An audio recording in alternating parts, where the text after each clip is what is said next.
All right, guys, so we're going to get started here. There's quite a few slides to get through. As I said, it's important information, and we're just warming up with this. For a long time, I think people haven't been ready for this sort of information, so I haven't really been too vocal about it, although I've been aware about it for a long time.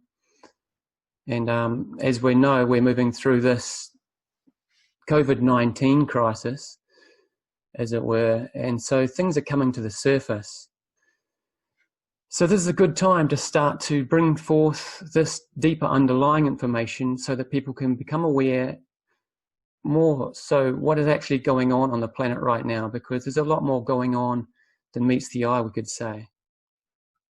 All right, guys, so here's the overview of the webinar for today. I'm just going to take it through a bit of an introduction. I'm going to go through a bit of information in relation to myself, my own journey, where I've been from. Then I'm going to detail a little bit about multidimensional anatomy so that people can have a better understanding as to where I'm coming from with reference to what I'm going to say about the next point, which will be the current planetary evolutionary time cycle. So I'm going to detail how that connects to your multidimensional anatomy, your mind, your feeling state, your experience. It's all interconnected. And then also go on to cover how it's actually going to impact us, this planetary shift that's occurring right now, how we're going to experience that in terms of body-mind reality. Then I'm going to go on to detail a little bit about the polarities, which might be a new concept for some people if you're new to this information, and the great revealing. So I'm going to go on and explain a little bit more about why this COVID-19 thing is going on right now, and why the dark side, as it were, feel that they need to cling on. It is really a life and death situation for people aligning with that polarity, as we'll come to see. I'm going to talk briefly about something that people are calling the event, and I think we'll just wait till we get to that point before I elaborate on that. And also how we all need to prepare ourselves for the transition that is occurring currently. Following that, I'm going to make an offer. There's something that I'm going to offer to assist people with, and we'll do a few Q&A as well. So, a little bit about me for those that don't know me. Most of you, of course, on this webinar do know who I am. What's probably going to surprise you is some of the things that I'm going to tell you about myself today, even if you've known me for a long time. So yeah, even the people that are closest to me are my family and friends. A lot of things about myself I haven't actually told anyone. And the reason being is that it's not really relevant in common conversations. There would be only a couple of people really that I can talk to about these things and better relate in that way. So I'm just going to briefly go over where I've come from. And I started off way back in 2004, 2005. I was working at a gym. There's a picture of me. It's a rare picture. There's not too many pictures of me because I don't tend to take them. And I've never really wanted to be in a photograph. So anyway, that's one of me working in the gym. I was at Martin Place there. I think there might even be one or two people on the webinar that were actually worked in that gym with me. And this is when I was unaware of the information that I'm about to talk about today. I was just sort of an everyday person getting on with my life. In 2005, a couple of things sort of started to come into my attention, and we could say this is associated with what someone would call a spiritual awakening, though I didn't really even know what that meant at that time. So in 2005, this movie came into my clutches, we could say, into my awareness, called The Secret. And I suppose quite a few of you will be familiar with that movie. And looking back on it now, of course, it seems like a very superficial thing. And it's basically talking about how you can manifest whatever you like. And it really encourages materialism to a large degree. They make it about abundance and getting lots of money. And that's all good and well. But there's also much, much more to the fundamental element that they're talking about, which is called, of course, the law of attraction. In any case, giving respect where it's due, this was very powerful for me at that point in time, because up until then, I didn't realize there were other people that thought the same way as me. I sort of had this sort of philosophy of life, and I just noticed in my own experience that when I focused on something, things would sort of end up aligning themselves, and I'd end up experiencing what I was focused. Strangely enough, things would sort of coincidentally be drawn into my life, and so I was quite inspired by that, and it sort of got me to keep on seeking further and further. And the next thing that came into my possession was this, called the White Book. That's a book from Ramtha's School of Enlightenment, and that brought more information to my awareness as to this truth-seeking that I was undertaking. Anyone that's read that book will know and be aware it's a very profound book. And so I studied that school for a number of years. I was fortunate enough to have my mother and my brother with me during that period of time. It was a very extraordinary period of time, very magical period of time where new awareness was rising in all of us. We were very excited to be learning these things.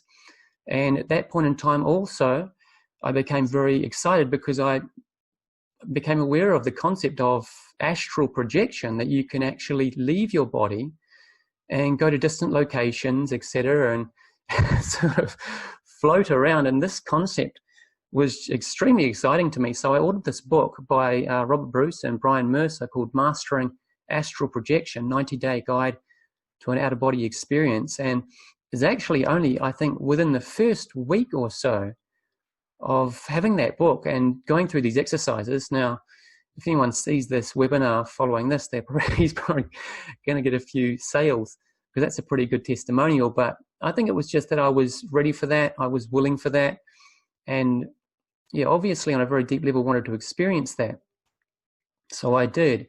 And I remember vividly sitting on my love sack, as it were, at my place in North Sydney. And I had been trying these exercises, and I just lay back on this love sack, which is like an oversized bean bag. And the next thing I noticed, I just felt like I was vacuumed out of my body. It's the only way I can really describe it. And I was kind of standing on the edge of the love sack, but didn't really feel like I had any weight in my body. So I sort of knew what I've been trying to do. I thought, well, maybe I'm out of the body. So anyway, I didn't want to look behind me because I thought it would probably terrorize me if I saw my body lying down there, like it's almost like I'm dead or something. So instead I thought, well, if I'm out of my body, I won't be physical. I can go straight through that ranch slider there. So that's what I did, is I intended and sort of levitated forward, sure enough, straight out the ranch slider and out over the balcony. And I was at 4 stories up at that point in time where I was living. And I was fighting, and I could look straight down at the street. And this was extremely terrifying for me.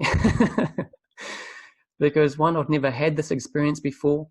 And 2, I was 4 stories up looking down toward the road beneath me.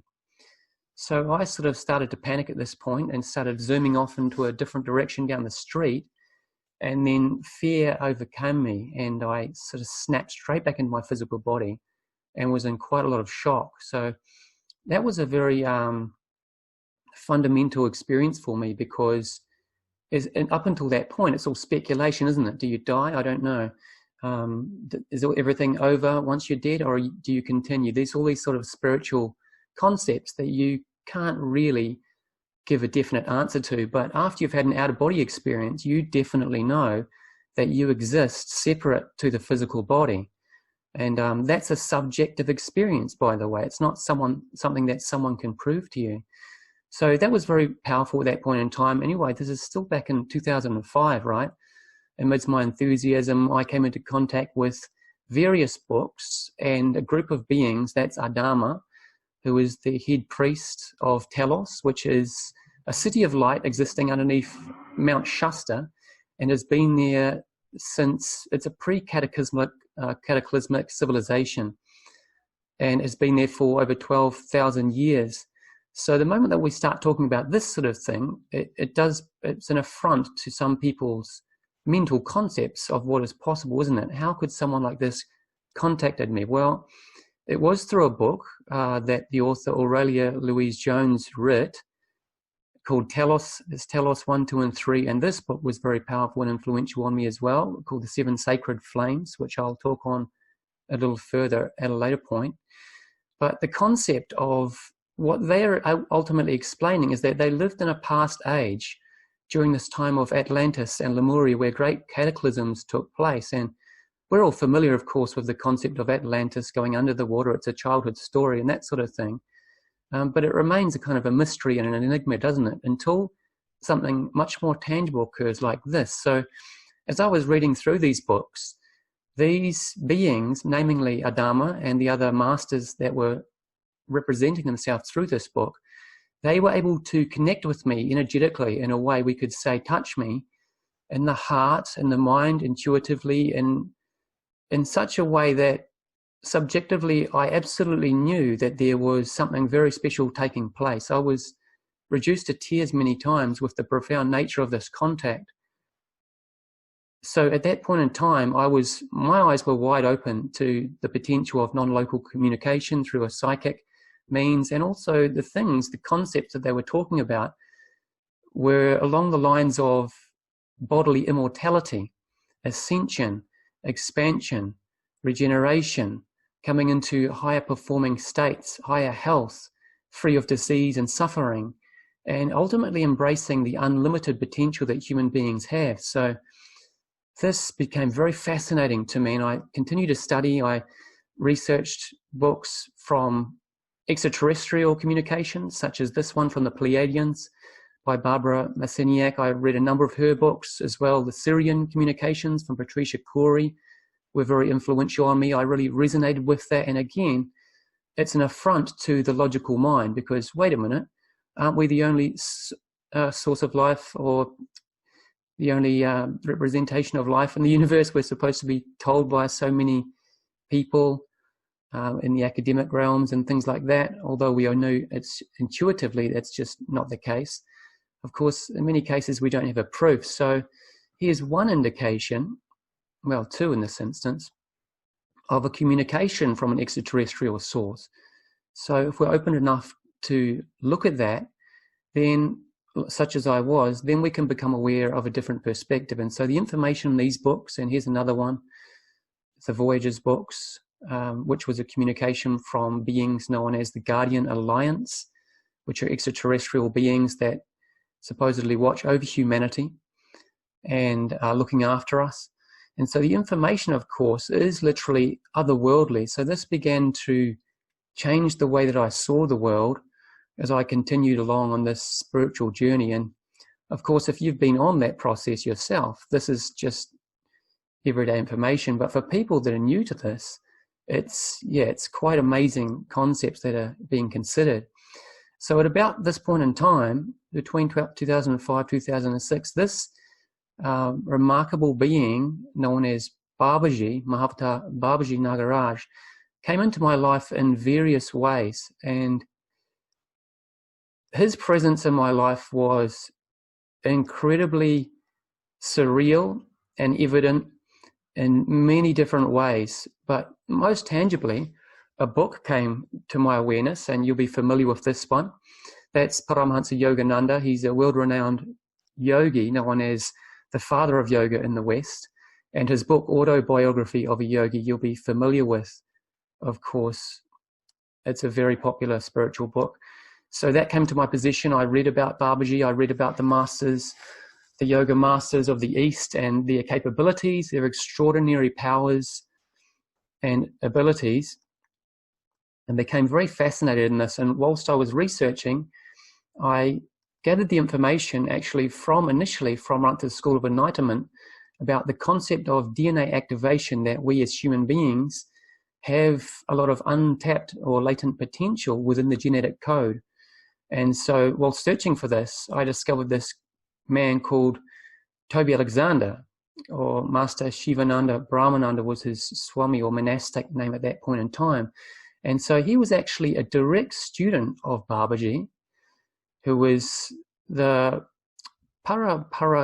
Guru, I think the word is, of Paramahansa Yogananda. In other words, he's the guru of the guru of the guru of Yogananda, if that makes sense. So he was influential and very significant in Toby's life, and told him to study DNA activation. And also, I'll come back to that at a later point as well. I was encouraged by Toby to get initiated into Kriya Yoga, which I did at first through Marshall Govindan. And he has the website babajikriyayoga.net, which is an amazing website. And he is a very, very enlightened being and has trained many different yogis to disseminate these activations as well, and trainings, one of which I was the recipient of. I was also initiated into Kriya Yoga under Paramahansa Pragyananda, who is the current head of Kriya Yoga Organization International, which is the descent of lineage down from Yogananda. There's been a couple of steps, and then he is now sort of the head person that is representing that lineage. There were a couple more people that were very influential. All of these people, by the way, are Babaji associated. This man down here on the bottom right is Swami Amarananda, Phil Lahey, and he also came into my awareness. I forget how actually now, but at the time he helped me through a lot of understandings that I was struggling with. He's a very, very loving, considerate, kind man, and he kind of mentored me or tutored me. And one of the amazing teachings that he took me through was called the 21 Precepts, Descent of the Avatar Realm on 3D. And this was a direct communication of 21 precepts delivered from Mahavatar Babaji to him, explaining what really needs to take place, what sort of transformations and change need to take place within us, particularly as men, as a masculine energy, as these changes take place, for us to really move through it with grace and support toward the general population. So fortunately, he actually gave me permission to continue that education, we could say, using that amazing webinar, 21 Precepts, and assist others to also learn that. So I will make that available at some point soon as well, as people start to become more aware and ready for that sort of knowledge.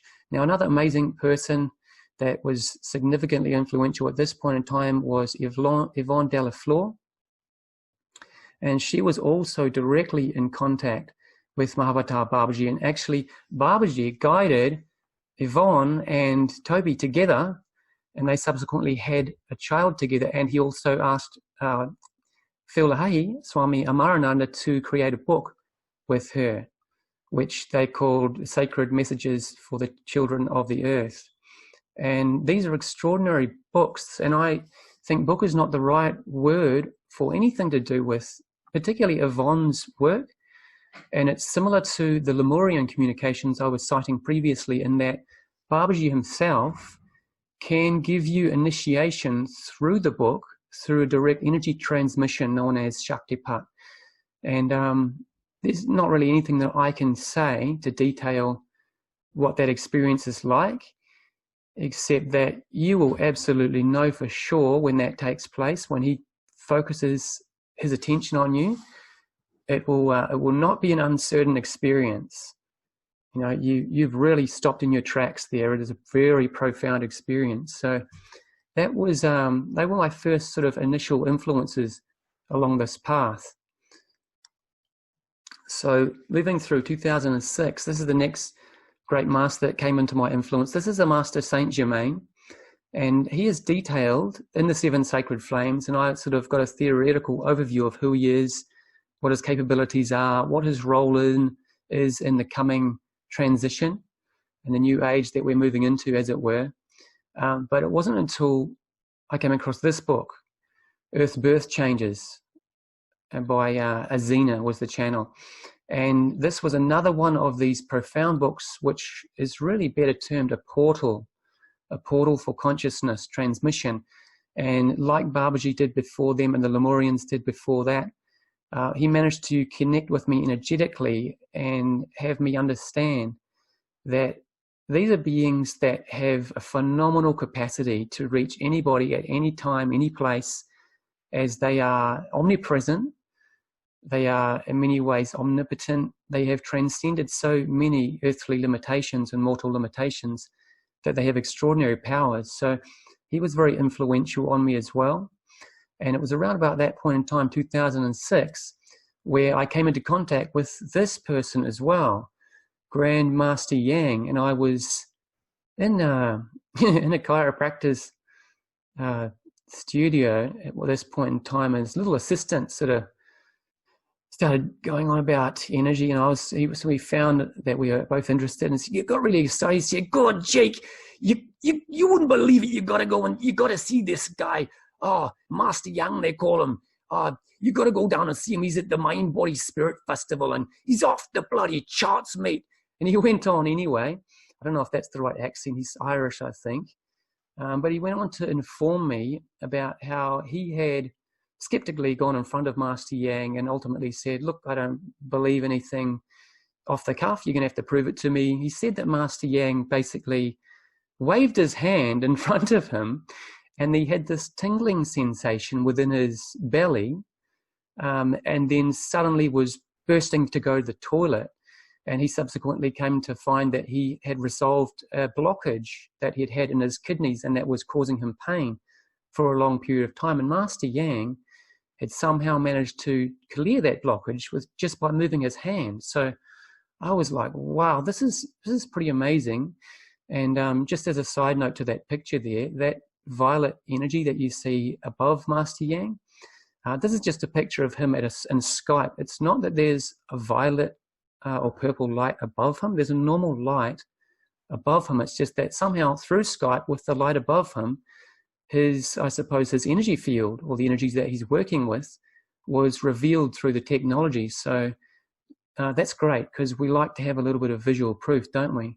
So I'm just not going to go much more further into my journey, as we're aware. We're at 2006 here, because it's going to obviously take too long. But I just wanted to share those things initially so that people that are unfamiliar with the concepts can hear that and realize that there are many more influences that we can become aware of, and that can be very powerful and bring us into a different place of awareness.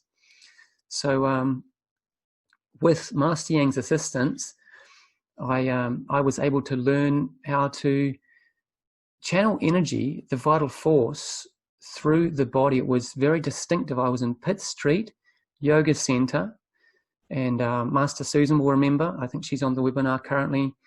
And I had this distinctive sensation under Master Yang's transition, because it was so much more powerful than any energy I'd experienced before. My whole body had rapidly begun to heat up, and my body energies, it felt like all of the cells of my body were melting together. And as that took place, then suddenly, and this is, I think a lot of people haven't really had this experience. They haven't gone deep enough in their practice. So I'd been practicing meditation sincerely for about 3 years at this point in time, but particularly under Master Yang's transmission, my body felt like it was melting, and then the energy started to sort of converge, and then it rushed up my spine and hit the back of my cerebellum here at the bottom of the brain. And the moment that their energy moved like that, it was such an awakening for me, because I was like, up until that point, didn't really know what the hell I was doing with meditation. I was like, you're supposed to breathe this way. I had certain visualizations that I was doing, and this is all kind of a lot of mental stuff. But until the energy moved like that up my spine, that was a real activating, enlightening moment, because I was like, that's what I'm supposed to be doing. I get it. This is what I'm supposed to be achieving. So over the years, that sort of short burst of energy, which was just maybe a couple of seconds, that I understood I needed to extend the duration from just a couple of seconds to maybe 20 seconds, 30 seconds, a minute. It needed to start to become a flow, and I would phase in between this rush of energy, this pranic river of energy flowing up my spine into the brain. It would be from 30 seconds to a minute, and there would be a break, and then it'll be again. And so as the increase of time increased, that the energy was flowing, and the time between the rushes of energy reduced, eventually I progressed to be able to have just a constant river of this vital force flowing through my body, which is accessible to me at any point in time. I can access this enormous river of energy, which is merging with the great ocean of energy around us. So that's just to give you a little bit of detail about where I've been how I've experienced that process and how it's impacted me, just to provide a foundation from which we can now move forward into this additional information. So I'm not going to talk further about the years between 2008, when that initial experience occurred, in 2020. Obviously, it's been 12 years. That's a long time. A lot of the experiences that I've had, they wouldn't be relatable. I wouldn't be able to vocalize them, and they wouldn't make sense. There would be nothing that I could say that would justify what's happened. But needless to say, that I've been through all sorts of crazy, crazy things, ultimately to bring me to this point now where I am able to have a greater understanding of what this is all about, and hopefully be able to serve more people in the process. So that being said, let's have a quick look. Well, it might not be too quick. At your multi-dimensional atomy, so we can bring some knowledge into that subjective experience that I've just been sharing. So here's a little picture of what is called your chakra system. And those that are familiar with this, of course, just bear with me. I know most people would be well aware of this. I'm just going to talk to it as if someone is new. So that these energy centers, called the chakras as it were, here's the base chakra here, here's the second one, the third, the fourth, the fifth, the sixth, and the seventh. These are vortices through which this vital energy flows, that energy that I was just talking about. And as we'll move through the knowledge here, these vortices actually perform much more of a role than just delivering energy. They are dimensional portals through which various levels of consciousness flow into our being. So as a human being, we have multiple levels of consciousness, and it's sort of all get thrown into the idea of it's your mind. It's all there in your mind, although many of these levels are well transcendent to most people's experience of what a mind really is, which would be the mental emotional state. And I'll go on to detail that a little bit more. But first of all, let me just bring attention to this point here. We've got the first chakra, second, third, fourth, fifth, sixth, and seventh. Those are called embodied energy centers. Those are the chakras that most people are familiar with, particularly those in the sort of New Age movement. You're really familiar with these seven embodied chakras. There are additional energy centers that are called morphogenetic energy centers existing outside of the body. So, for example, we have the eighth chakra, which goes diagonally down through the pineal gland here. You probably would have heard of the pineal gland before, being a primary psychic center. We have the ninth chakra, which moves down in the opposite diagonal angle again, going through the pineal gland here. So you have a convergence of multidimensional layering from the sixth, the seventh, the eighth, and the ninth, all moving through the pineal gland here. It's no wonder it's associated with higher psychic awareness, isn't it? And then we go on to have additional chakras existing outside of the body. So your 10th one here, 6 inches above the head, the 11th, 18 inches above the head, about 1.5 feet there. Chakra number 12, according to this information that the Guardian Alliance have given us, is about 12 inches beneath your feet. The 13th morphogenetic chakra is at Earth core. We share that. That's our point of unity on the planet. Then the 14th chakra, 36 or 3 feet above the head. Then we have a 15th chakra, which is in deep space, and I have no doubt many more if you want to expand out into the greater cosmic systems. Now, each of these chakras relays a dimensional field of energy into your body and mind. If you do not have the chakras activated corresponding to those dimensional fields of energy, those energy fields will not be within your conscious awareness. That's an important thing to be aware of. Now, here's a little look at an extension of these chakras, these primary energy vortices, and these are actually called axiotonal lines.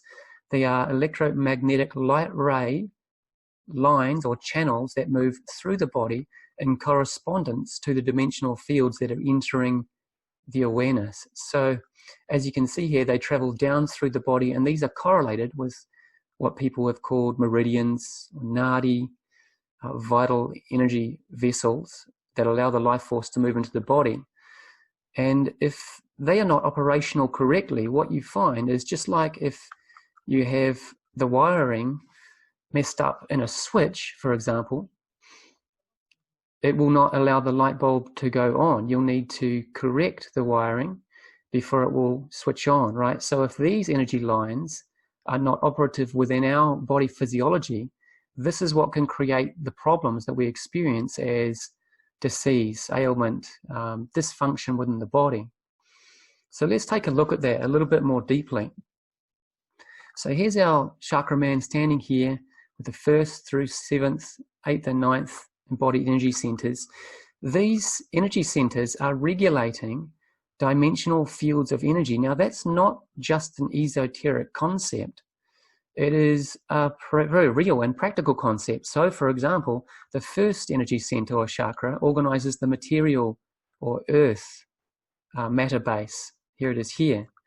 And it's symbolized in this picture by sand. That can be soil, it can be stone, anything that's come into a solid level of density, such as our physical body. So the physical body correlates to the base chakra, and there's a corresponding physical matter in the environment, because of course our body is only a reflection of the environment, right?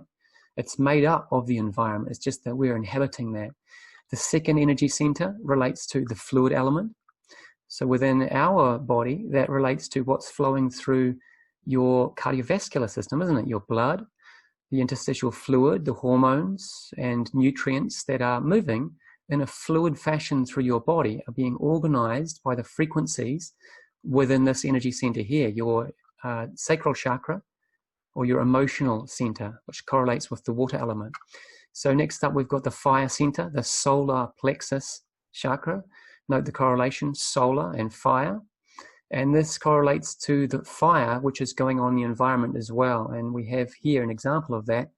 Lightning, right, can move through the atmosphere, into water, into matter. It's a modality of energy that can shift between all forms, particularly in the outward manifestation of energy. So within the body, of course, that's your nervous system, isn't it? That's the electric current within your nervous system. Then we move on to have the air center, the heart chakra, associated with the gaseous environment.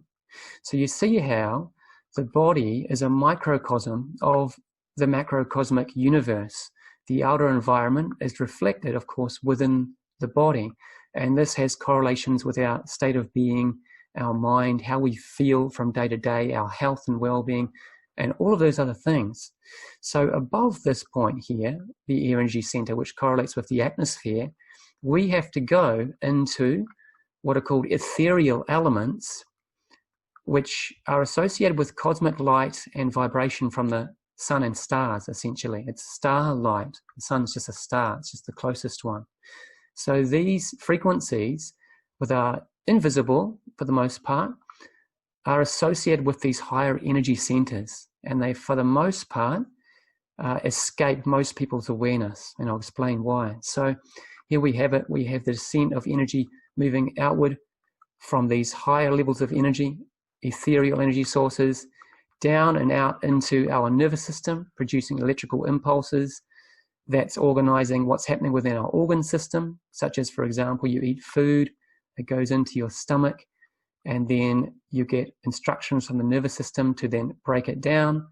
Hormonally as well, through the stomach, you've got acid, which is breaking it down. That's another form of fire within the system. Interesting correlation, isn't it? You've got your stomach there and your stomach acid right there on the solar plexus. You've got your air center here, right here on the lung. So it's all interrelated. You'll find that this area of the body down here, the intestines, aside from the vertical column, that's actually pretty much all water through there. It's just a major fluid area of the body, and it's necessarily so because your food is digested through the intestine. It needs to be able to diffuse through the intestinal wall before it can be transferred into your blood system and then continue through the rest of the fluid element of your body system, your cardiovascular system, where the nutrients are then delivered through the flowing of energy in the form of nutrients that you've been eating, out into your physical body, right?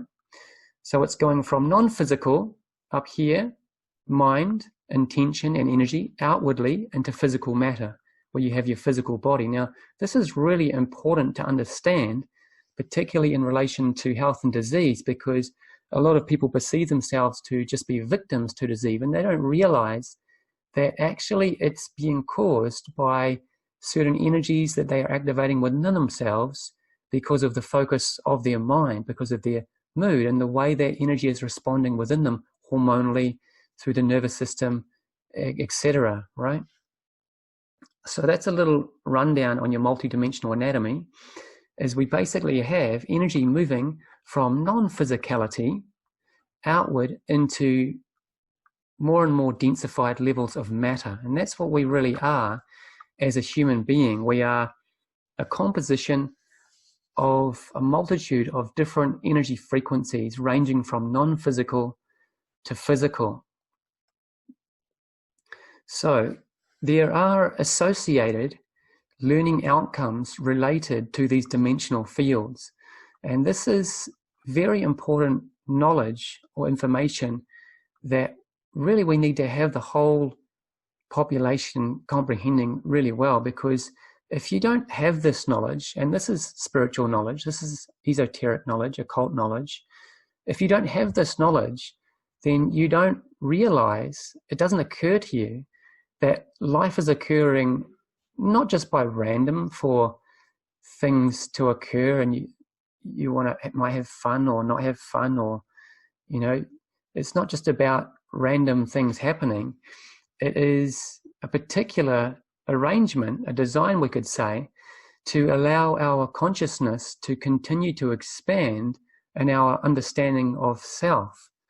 So correlated with these dimensional fields of energy are learning outcomes. So what needs to be learned from the material energy field, we could say, associated with the base chakra, is survival and procreation. And of course, it's no surprise that procreation, sex, you get a response down here, don't you? When you start to think about sex, you get a response down here, because this energy center is being activated, what? By the focus of your mind, by the director up here. So if we move on to the second energy center, the learning outcomes associated with that it's about pleasure and pain predominantly. That's the learning outcome. It's a duality center. So you're really learning about the experiences in your life that are going to cause you pain, and the experiences in your life that are going to cause you pleasure. So this can be an incredibly delusive area to remain, because for one, we go through painful experiences, and how long does it take to stop repeating them? Hands up, who has repeated painful experiences years and years and years, and you continue to repeat them. So there's a reason for that, and I'm gonna get onto that at a later point in the webinar, but I'm sure you'll be able to relate. And likewise with the pleasures, for example, eating junk food is a really basic example of that, isn't it?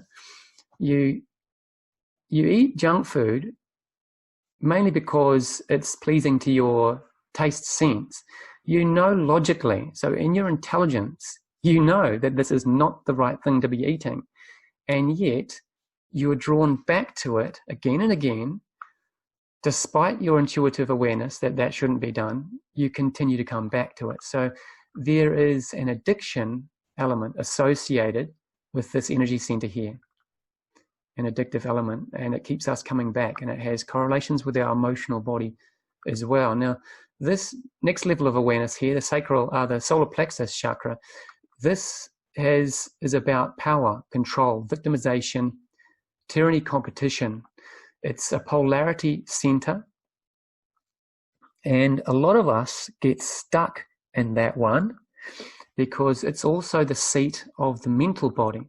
So this is your physical body here, this is your emotional body here, this is your mental body here, and that has correlations with the electric current moving through your nervous system that is being organized into the the neurological constructs that support your belief, your identity. So we can get ourselves into all manner of trouble, and I'm sure everybody will be able to relate, just simply through having belief systems. And there's nothing more evident than that than social media. You know, you go on social media and someone just has an opinion, and so you just feel like you just have to share your opinion. You feel compelled that, well, if someone believes a certain thing, if that's not in agreement with your opinion, well, you'd better share that. So that's all very well. The only problem with that is that when you go ahead and vocalize your opinion that's different to other people's opinion, who's noticed that that results in a conflict? Who's noticed that that can actually become a very draining process that continues to sort of drag along behind you, particularly if you've, for example, commented on Facebook about something, you know, politically polarizing or whatever, and then someone decides that they have to content and they're going to challenge you on that. And so you're dragged back to it, and then you've got to comment again. And so this sort of drama stage, we could say, this is the drama energy center, by the way. It's a very long-winded process, isn't it? And it's the seat of all argument in relationships. A lot of the time in families, it's really, the conflict is being driven because of us remaining with our energy down here in this energy center, this power center, because the underlying experience is about power. That's why it's occurring, because if I'm right, then you're wrong. And then I'm going to feel better about that, and you're going to feel worse, because we're competing, right? And furthermore, if I'm right and you're wrong, well, then I'm more important than you, aren't I? I'm superior. So you can see how these polarity delusions arise out of the level of mind associated with this energy center. And it's a very, very depleting place to stay. Nevertheless, that being said, these lower three energy centers, the first, the second, and the third, that's actually where most people spend their entire day and life, down here. They never make it up into these higher levels of awareness because they're caught in this quagmire, this matrix down here, and didn't realize that there is a higher place to arrive at. And this higher place, as it were, has associations with spiritual growth, doesn't it? So what we have then is this experience down here in the lower energy centers associated with struggle, ups and downs, you know, the polarity, for example, duality. So one way to explain that would be that you are enjoying yourself some of the time and not enjoying yourself other part of the time. So that's an up and down, isn't it? That's the experience associated with living your life through these lower polarized energy centers.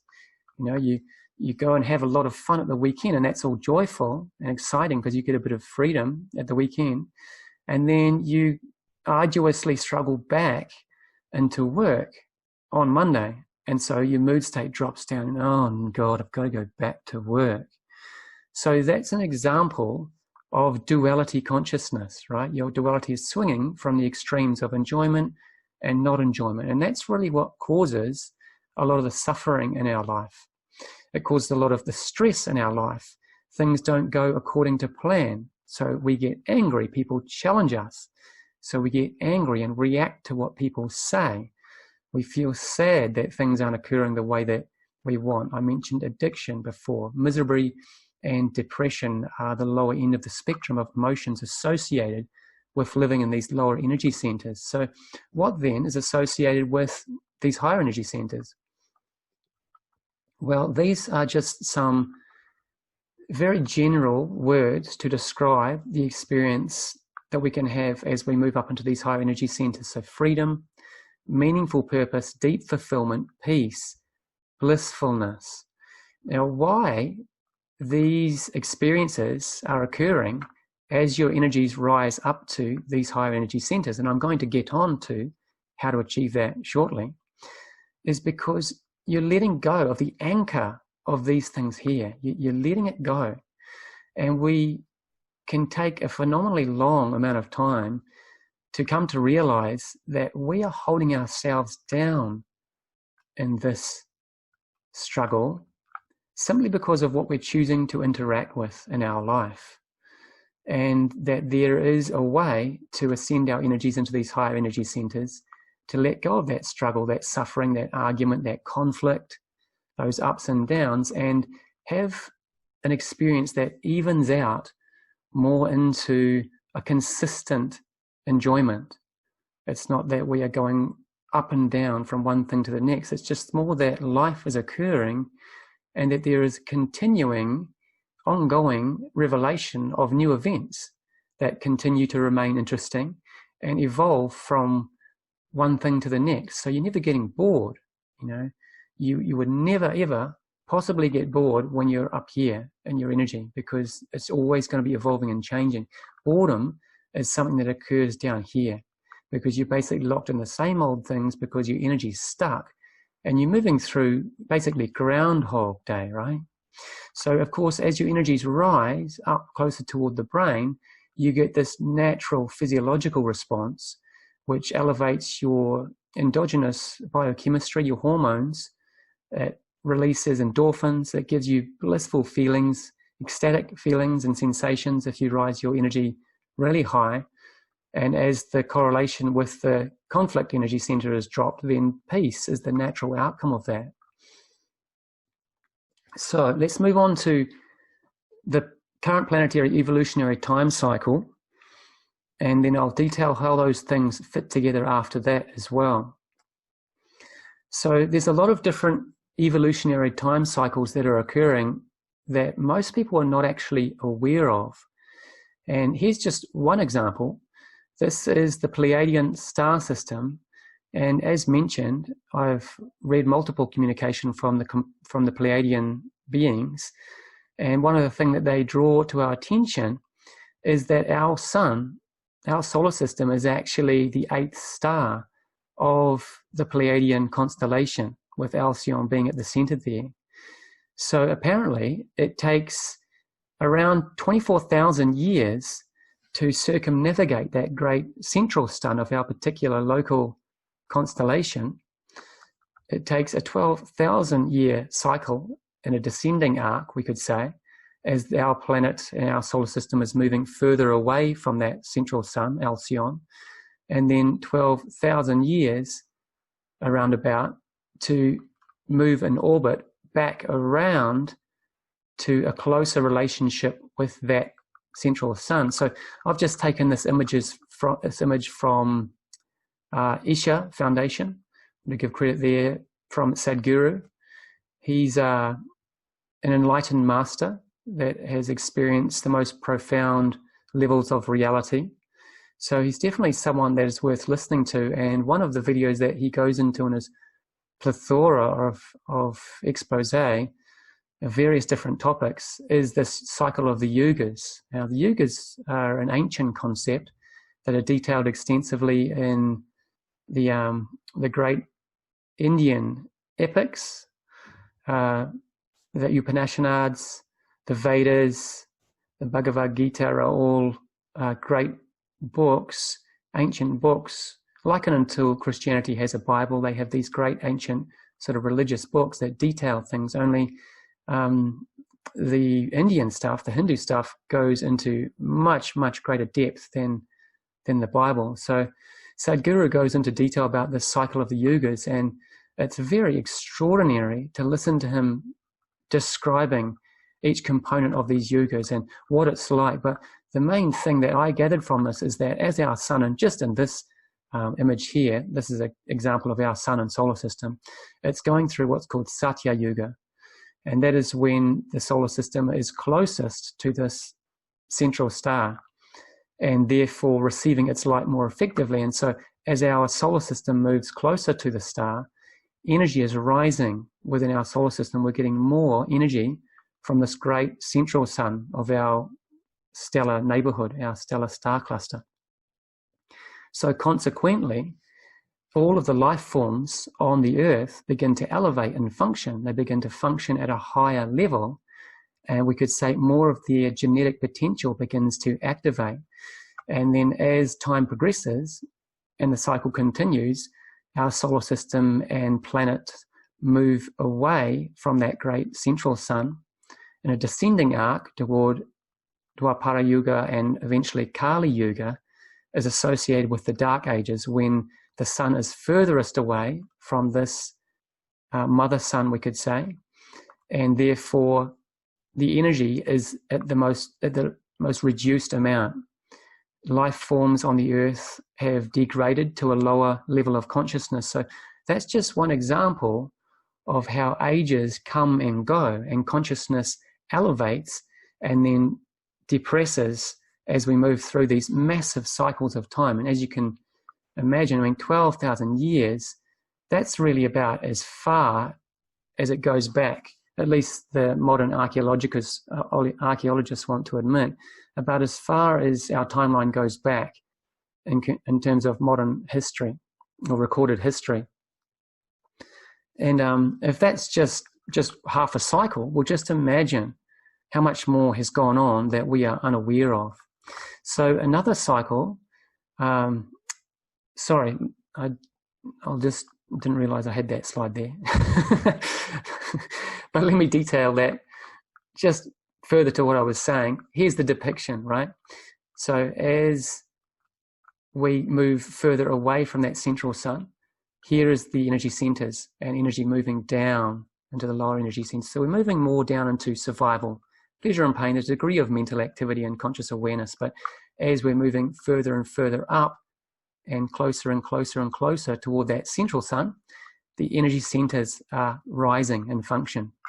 We are receiving natural, what are called stellar activations, transmissions from the star itself to cause our energy body to elevate and function until we are restored back to a fully functional human being. So just on this note, before I go further, for reference, most human beings are somewhere between here and here at the moment. They are in physical, emotional, mental identity. Some people have started to bridge from that, we could say, that ego, that is the base ego, sense of individuality. They're starting to bridge the gap with other people as their heart begins to activate. And as that energy center in the heart begins to activate, you're going to start to feel more connected to other people. You'll start to feel more love toward yourself and others. It's the first step outside of a purely mental, rationalizing, objective awareness to start to bridge the gap with other people. And so, as you can imagine, as you go from here to here, you're going to be moving from a mental body that's just conflicting and arguing with each other, that's competing, trying to get your point across and win so that people can listen to you because you know you're right and they should damn well listen. That sort of mind is going to start to subside up this way to, you know what, maybe it's not that important that I make my point. And I've noticed that when I do try and make it about making my point and, you know, proving my point and standing in on my logic and that sort of thing, I've noticed that actually all that conflict basically just keeps us all upset with each other and keeps us distant to each other. And so the person that's having this realization is starting to activate through here, and they might begin to let logic come second to how they're feeling in this instance and start to notice, wait a minute, doesn't it feel better when we're actually getting on? Doesn't it feel better when we're not arguing? This are the sort of things that the person moving up into the heart from the solar plexus in their process of evolutionary journey is starting to realize, right? Now, these are the higher energy centers. These are massive steps that I'm not going to go quite into yet. But coming back to what I was going to talk about is another great cycle that the guardian races have brought to our attention. And this one is highly pertinent at the moment. It is very, very important that people understand what is going on with this particular cycle, which is called the Uego harmonic time cycle. So what happens during this Uego harmonic time cycle, and I mentioned in the last reference related to the yugas, etc., that, you know, where our solar system moves closer to that great central sun of our constellation family, and consciousness evolves up and down. I'm not sure exactly how these two cycles are related, but they must be in some way related. But this particular cycle, we are told, is a 26,556 year cycle where the Earth moves through the dimensional bands of 1, 2, and 3. And that's where the Earth has been apparently for the last 8 Uego cycles. So in other words, that's well over 200,000 years that the Earth has been moving through this dimensions 1, 2, and 3 evolutionary timeline. So what that means for the evolving consciousness on the planet is that if you're a human being evolving on Earth, you get to experience predominantly the fields of power, pleasure and pain, and survival. If you are so unfortunate to be on the planet whilst the planet is moving right down into the lower dimensional bands, then it's just going to be about survival, isn't it? And there's not really, well, there's probably going to be a lot of pain involved. There's probably not going to be a lot of pleasure involved because everybody's going to be warring because the consciousness is so contracted that everybody's competing for the so-called resources that are apparently not enough. And so there's going to be a massive amount of war in this point of the evolutionary time cycle, isn't there?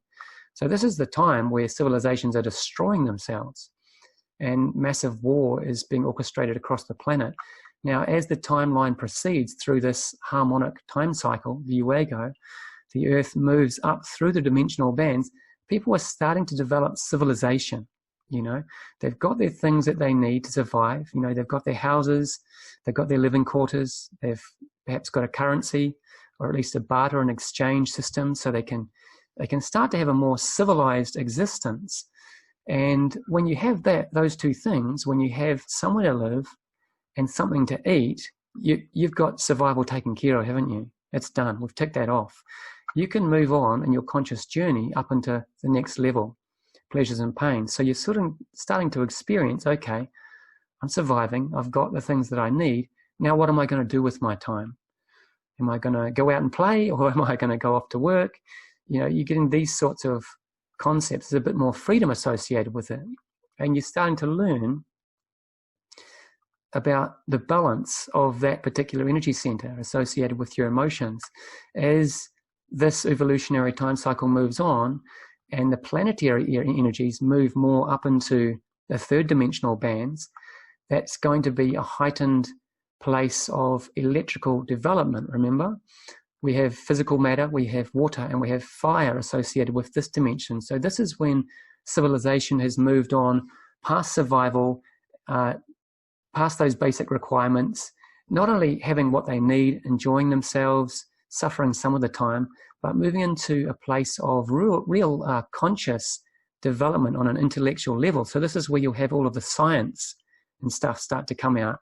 You'll have people coming forth, inventors, discovering, we could say reinventing things associated with electrical energy. So this third dimensional plane, fire, electricity, all correlate, isn't it? So in terms of the civilization evolving, starting to develop all of these things, you know, and one person that points out in relation to that, higher than anybody else on the planet, is Nikola Tesla, isn't it?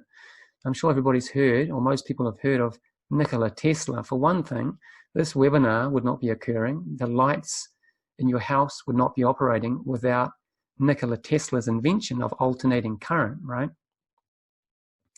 And so he invented a number of things related to electrical and furthermore electromagnetic technologies. He went further than just the electrical level. He went further into vibrations, cosmic vibrations and magnetism, and a lot of that study was actually suppressed and stolen by the authorities, or we could call them the criminals, because they didn't want humanity to have that knowledge quite yet. They wanted to keep us locked in the lower three dimensions because you can keep people under control. So that line there, that is a magnetic repulsion zone, which essentially keeps people or consciousness or a civilization phase locked into just this basic level of evolution, the physical, emotional, and mental construct called the ego. So that's how we've been evolving as a species the last 8 cycles in a row. That's a damn long time, isn't it? 200,000 years. Now, what's significant about what's happening now, the masters tell us, the guardian races tell us, and there are so many different sources that are all referring to this, what they're calling the ascension of the Earth, which sounds very grandiose, doesn't it? But what it essentially means is that the last Iago cycle kicked off around 24,500 BC. We had the opportunity to move through dimensional ascension as a civilization, as a planet at that point in time. But because the consciousness on the planet was not high enough at that stage, we had to go back through another fall and another elevation. So it's, in other words, you're going back through school again. It's like, you guys, you didn't learn to stop fighting. You didn't learn to make sure that everybody had their needs. You didn't master the survival element. There were still people that were starving and struggling. You still had war and conflict going on. You were still fighting with each other. Now, can you see how this really is where we're at, isn't it? We've moved down through here. Yes, we've been through survival. Now, you could argue and say parts of the planet are still down here in the survival level, and there are these so-called developing nations. They don't even have what they need to survive. But to the largest extent, we have a movement forward within the populations of the Earth upward into this intellectual realm where we've established this technological age and a civilization of mental awareness or conscious awareness. So as it relates to our mind, if this survival brain is related to just our basic instincts, this next level is related to what is emotionally propelling us to do. So what do we feel like doing? Okay, let's just go with our emotions. I'm upset because someone said something that's pissed me off, so I'm going to be in a mood and I'm just going to be like that for the rest of the day. That's a person that's down here in their emotional center. They're in kind of a social, conscious, emotional wavelength in their conscious evolution. If you come up to here into the rational level of awareness, which is dominated by the intellect, you will straight away use that higher functioning of awareness to look at your emotional state and deduce that it is not the best thing for you to be in a mood for the rest of the day. It's not going to be helpful. Moreover, it's probably going to make things difficult in your relationship and work negotiations if you're storming around in a mood. So in business, emotional people don't go too well because you can't really storm out of a meeting. You need to stay up in this intellectual realm. However, that proposes problems, doesn't it? Because purely observing the environment on a rational level, well, that results in all manner of oppression and suppression of more subtle factors, emotions included, that would otherwise seek to keep the playing field more fair, we could say. And we'll touch on that a little bit further at a later point in time. But back to this Iago cycle and the planetary ascension, is that as the planet moves up into this third dimension and begins to cross over into the fourth dimensional field, now you're going to have a process of mass heart awakening. Because why? The fourth dimensional field correlates with your heart chakra, doesn't it? You're going to have a mass awareness of basically, if I'm going through this, then how is somebody else going to go through that? How does someone else feel when they go through that? So this is the basis for empathy and compassion, isn't it? Adding to our level of mind and consciousness, we're not just physical, emotional, mental beings, but now we also have relatability. We can empathetically relate to how others are feeling. So that's going to be a prerequisite to actually establishing a sound relationship, isn't it? Because if you're down in this mental zone here and you're only thinking about rationally what you want to say and your own beliefs, you're just going to be fighting the whole time.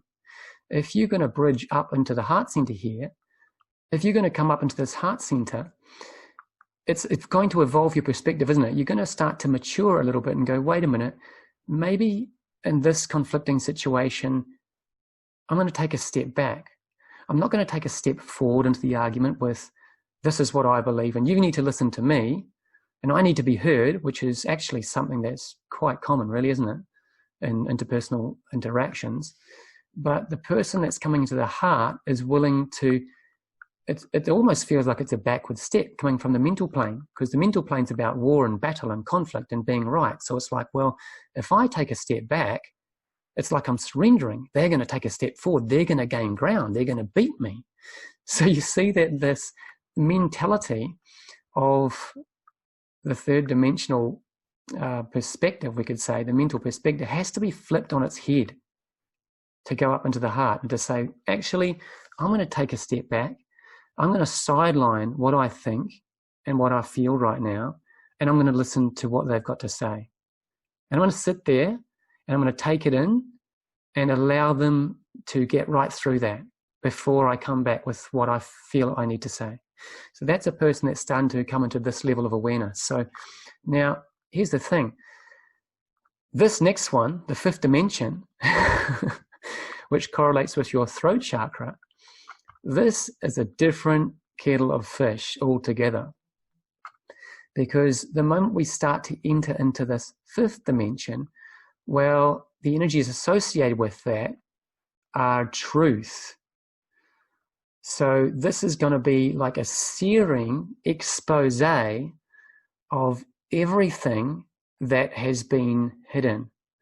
And if we bring that to a personal correlation, then as this energy center opens up, the fifth energy center, and the fifth dimensional current begins to become active in your expression, you will just have no problem whatsoever just saying how you feel. You'll be like, that's how I feel, and that's what I think, and I don't care what people are going to judge me on this, etc. You're going to have no problems, we could say, speaking your truth. And how many people, because they have blockages in this energy center, don't feel that they're able to speak their truth? They feel intimidated by the people down here in the solar plexus, which are all about being right, winning, war, competition. And the moment this person tries to speak up and say, this is what I think, this person tramples on them and says, shut up, I'm not going to listen. No, you're going to do as you're told. It doesn't matter what you think. What I say is how it goes. This is how the person thinks down here, right? So it's not so easy to rise your energy up into these energy centers, because you have to face the wrath, you have to escape the energy field down here, which is a massive oppression. So that's just on an interpersonal level. On a political level, on a global scale, can you see how this is driving what's happening out there? So the planet is literally starting to shift. It's been moving through the fourth dimensional field for quite some time. I think even since the 1980s, when the harmonic convergence came through, we started to have higher frequency energies entering the Earth. And there has been, particularly since the year 2000 AD, the Earth has been undertaking what's called a stellar activation cycle, where interdimensional energy from various star locations, one being the Pleiades, another being Sirius, hence their pertinent contact with us, another one being Arcturus. Orion is another location. I think the dimensional 8 frequencies are coming from Orion. Arcturus, dimensional 7, Sirius, dimension 6, the fifth dimensional energy coming from the Pleiades, and higher energies, as we go up the dimensional spectrum, are now coming into the planetary particle base. So what you have is an acceleration of the particles that make up the Earth base. So the literal matter base, the Earth itself, the water, the oceans, the atmosphere, everything that composes the Earth, including all of the creatures and entities living on the Earth, they're all beginning to accelerate in this particle pulsation rhythm because of energies that are coming into the Earth at this point in time. And a really simple analogy to illustrate that is just simply a pot of water, right? So you've got a pot of water on the stove, you turn on the stove, and the energy from the electrons in the element shifts through into the pot, and the particles of the water start to vibrate and oscillate at a higher frequency. and thereby they begin to heat up, don't they? They begin to heat up.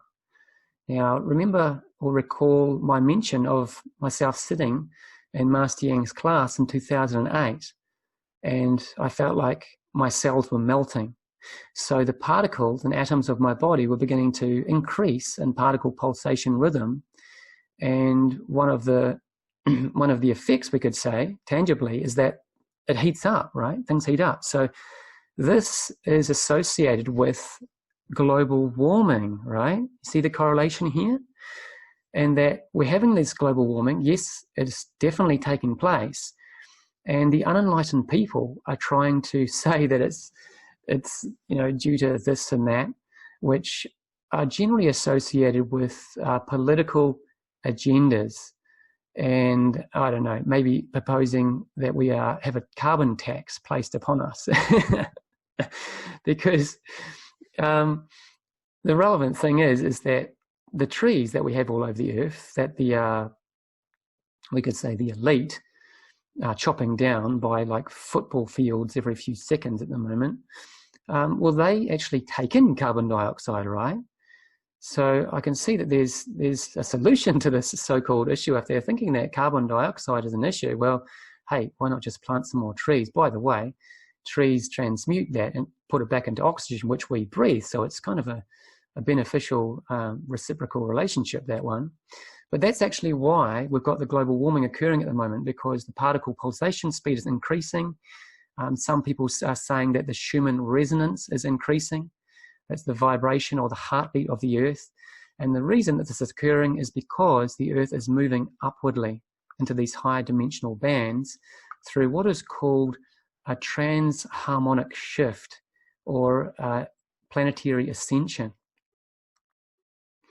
So once again, how this correlates, if you are identified, this is in terms of how your body or mind will be impacted. If you have your energy basically down here in your survival sex center, pleasure and pains, and in your rational center, in conflict, superiority, delusions, the need for self-importance, can you see how, if this is you, you are not aligned with this transharmonic shift, because the energy centers, here is the fourth, the fifth, and the sixth, that are active, that need to be activated so those dimensional currents can anchor into your energy body system. It's not running. The current's not running through the system because these haven't been activated. So you can see, as I'm going to detail a little further, how a certain collective that are identified with these lower dimensional bands, let's say that they're tyrants, that they are very materialistic people. And I'm not saying that having a lot of material wealth is a bad thing. It's not a good thing or a bad thing. It's just a thing. It's just that to be able to raise your energies in an ascending spiral up into these energy centers up here, you need to be able to focus your energy inwardly, inside of yourself. So, that's most effectively done in meditation, right? So if you're sitting there meditating, well, one thing is you're not out there working, are you?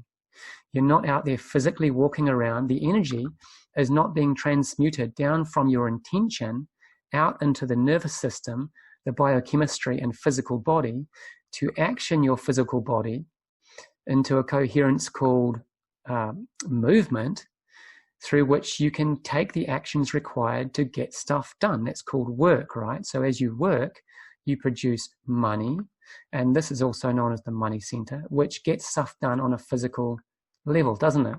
So if some people have just really, really done well, we could say, in this first three-dimensional fields, if they have a lot of money, a lot of material wealth, they're really enjoying spending their money, they're out on their yachts, they're in parties, they're taking expensive drugs, they've got these delicious meals from high-end restaurants, and they're living it up, right?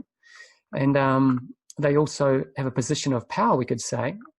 Then they're going to have power over other people. That might be high-end business people, CEOs, people that have acquired a level of authority. They are deriving, here they are, in superiority, they're deriving their enjoyment through the sacral center there, one of their enjoyments is just the fact that other people have to do as they say. You know, I'm the boss. This is the rules. Shut up. Just do as you're told. So this is the mindset, and it's not only on a level of practical management, but there is an enjoyment derived by the fact that someone is perceived to be less than you. They are not as important. They are underneath you, and they should do as they're bloody well told. So this is the mindset, right? They are going to be still identified with these dimensional fields. That's their home. Now, this is quite a powerful collective, and there are millions of them, right? And they have a lot of influence, which we're going to be talking about shortly. But can you see that as the planetary vibration moves upwardly, they're not going to want that to happen, are they? Because this is unfamiliar. This is familiar. They're in charge down here, up here. They don't even know who they are. They're just in a mystery of uncertainty. And if there's anything true to the statement that the unknown is what creates anxiety, you can see why people identified with these energy centers are not wanting to investigate what's up here. You know, I don't know what's up here. I don't want to know about it. These are the things that I'm familiar with. I'm not interested. So that's the challenge, right? Conversely, we could have people that are doing a little better, you know. They have started to open up their heart center, and better, I mean, in a sense of evolutionarily speaking, spiritual growth. Their heart center started to open, so they'll be open, intuitively open to these concepts. Planetary ascension and expansion of consciousness, the great awakening. Whereas these people stuck down in the mental wavelength, they'll be like, oh, that's nonsense, a conspiracy theory, you know, let's go back to the studies and research. And, you know, none of these studies and research show that this is what's happened. So they'll be stuck in the past, you know, whereas people that are at least activated to a degree in the heart, they're going to be to a degree interested and open to this information. And then you'll get the people that are, of course, a little further along in their own self-regeneration, we could say. The heart is further expanded and the throat chakra is starting to open up. That means that they are diving deeply into the search of truth. You know, they're not going to be taking anyone's word for it. They're going to be making it their own responsibility to get out there, to research, to find out what's true. They're not going to be a follower. They have gone well beyond following, which is way down here and here. They have gone into the sovereignty of their own authority, and they are searching for the truth. So then you have people that have expanded further and are starting to see through all of the illusions that are out there in society, you know, all of the lies and corruption and fallacies. And it's clear to see to the person who the third eye is starting to open here, because they have a different level of insight. You know, they're not just locked down to the mental plane, which is what's the science said? What have the researchers said? What does everybody else say? Because we can't think outside of the box, because if we do, we'll get bashed by everybody else, you know. You haven't proven that. Where's the research backing up that? So there's this massive oppression of the intuition, which is associated with the historical oppression of the feminine, the right side of the brain. The intuitive, artistic component of our consciousness has been suppressed for a long time. So that's the sort of response you get the moment that you start to come up here. Nevertheless, if you're a person that's going through this activation process, seeking the truth and starting to see through the lies and illusion, you will be able to see that there is quite a divide starting to occur in the general population at this point in time. Who agrees? Who's starting to see that? I should be asking you more questions and including you a little more. I've just been talking constantly. I hope it's all making sense and remaining interesting for you. So, yeah, on that note, you will have noticed that there are some people that are starting to see that there's something greater going on at this point in time. And there are others that are flat out denying it. They're just going, oh, you're a conspiracy theorist. Oh, you're just getting drawn into that nonsense. And that they're stuck in that previous way of thinking, you know. And there are reasons for that. You know, the energy is stuck down here. And then you're going to have the people that are fully activated, that have all of the energy centers open, and they'll be able to see a full spectrum from all of these dimensions. Further to that,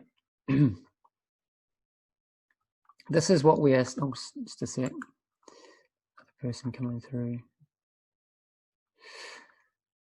So further to that, guys,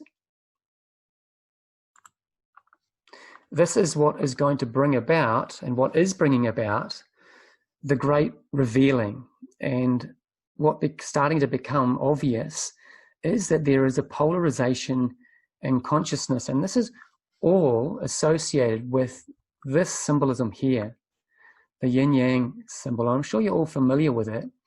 And what it denotes is that within this one circle here, we have a dark element and we have a light element. And this dark element really symbolizes ignorance, doesn't it? Ignorance, contracted consciousness. And this is just symbolically what that might look like in terms of the energy centers that are operational in a person that's more identified with the dark side of their consciousness. So what do I mean by the dark side of consciousness? Well, what I mean is they're tending more toward service to self. So selfishness is the high quality that they are exhibiting. They're thinking more along the lines of, there's an interaction going on, what's in it for me? What can I get out of it? And bugger all the rest. So they're perceiving themselves to be separate to everybody else, because if their heart was open, well, they would know intrinsically, wouldn't they? They would know, hey, wait a minute, we're connected.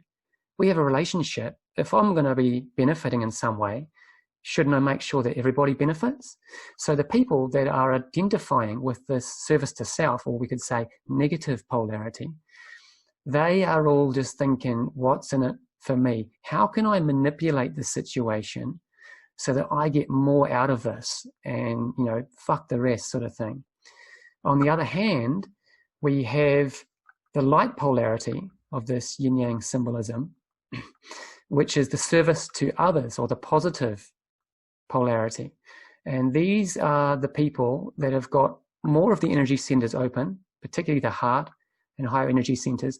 They know intrinsically that they are connected with everybody else. So it's, you know, it's not even a question of what can I get out of it. Like that selfishness doesn't arise into the awareness for someone that has these energy centers open, because they are intrinsically aware, well, if I do over somebody else so that I can benefit, I'm really only doing over myself. They know they're connected, right? And the symbolism is, here's someone that has all the energy centers open. This is a symbolism of someone that is more highly, we could say, spiritually focused. They're less active in these lower dimensional realm, the physical realm. They probably spend more time meditating, less time focused on sense pleasures, you know, being motivated by what can I eat that's going to taste nice. They're not, certainly not wasting any time in arguing with anybody. They are internally driven. They are introverts. They are not intrinsically introverts, but probably due to necessity, because for the most part, people won't be able to relate to these people, or they will not have something in common to talk about, because most people are down here or somewhere in between here and the heart. So that these people that are more highly spiritually focused, they necessarily need to take a lot of time away from society and general social interaction, simply because that time is needed to elevate their energies. So they're in meditation and a practice of raising the energy up, like I described earlier, and into the brain, so that those higher energy centers can become activated. And further to that, the morphogenetic energy centers, through which they get a greater connectivity to beings such as the ones that I was mentioning at the start of this presentation.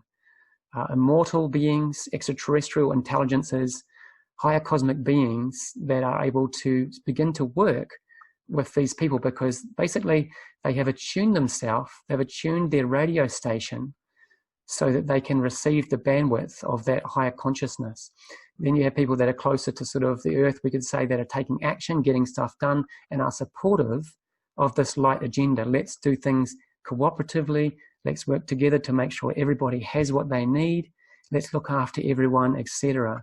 And on the other side, we've got just basically the unconscious people that are being directed. And I don't mean any insult by that. It's unconsciousness is a relative thing. You know, the person that's activated all the way through here is unconscious of the things that this one is aware of. And this one is unconscious of the things that greater celestial beings are aware of, right? So these ones relatively unconscious that are only aware of the physical, emotional, mental construct, they're very easily manipulated by, we could say, the darker ones that are not only focused in just these lower three energy centers, but they have taken it to the next level. They have just entirely skipped out the heart center. They are, for example, a high-level business person. There are a lot of the water rights that are being brought up by China, for example, at the moment. And actually the government are selling out Australia and the farmers to give these private water rights, which is absolutely unlawful. It's unconstitutional for a start. But it's like these people, they're not even limited by laws, right? They are only limited by what they can get away with. It's definitely going to waste. We're exporting water, we're importing wheat for flour and European dairy products because we can't produce enough in this country. So this is a symbolic representation of these even more darker ones, right? They have skipped out the heart center, but they've managed to go through an ascending path to a degree because they've leapt up to the throat. They've started belting out orders. They've started telling everybody what to do. They can see a higher truth to a degree, and their truth that they are starting to establish, which is a wisdom to a degree, because all truth is wisdom, is that when you leverage people in this way, when you manipulate them in that way, when you make these certain rules, people fall in line. You can accumulate the power associated with the labor of other people, and you can harness that into your agenda. So this is the type of being that is being represented here by this symbolism. They have a degree of wisdom, right? They do have a degree of third eye function. They can see further than the general population, and they can see what needs to be done so that they can harness the energy of the masses. So here we have associated traits: selfishness, greed, cruelty, and carelessness, negative polarity. And on the positive side, selflessness. It's opposites, isn't it? It's generosity. You know, whatever you've got, you want to share it with others. Kindness. You're not being cruel.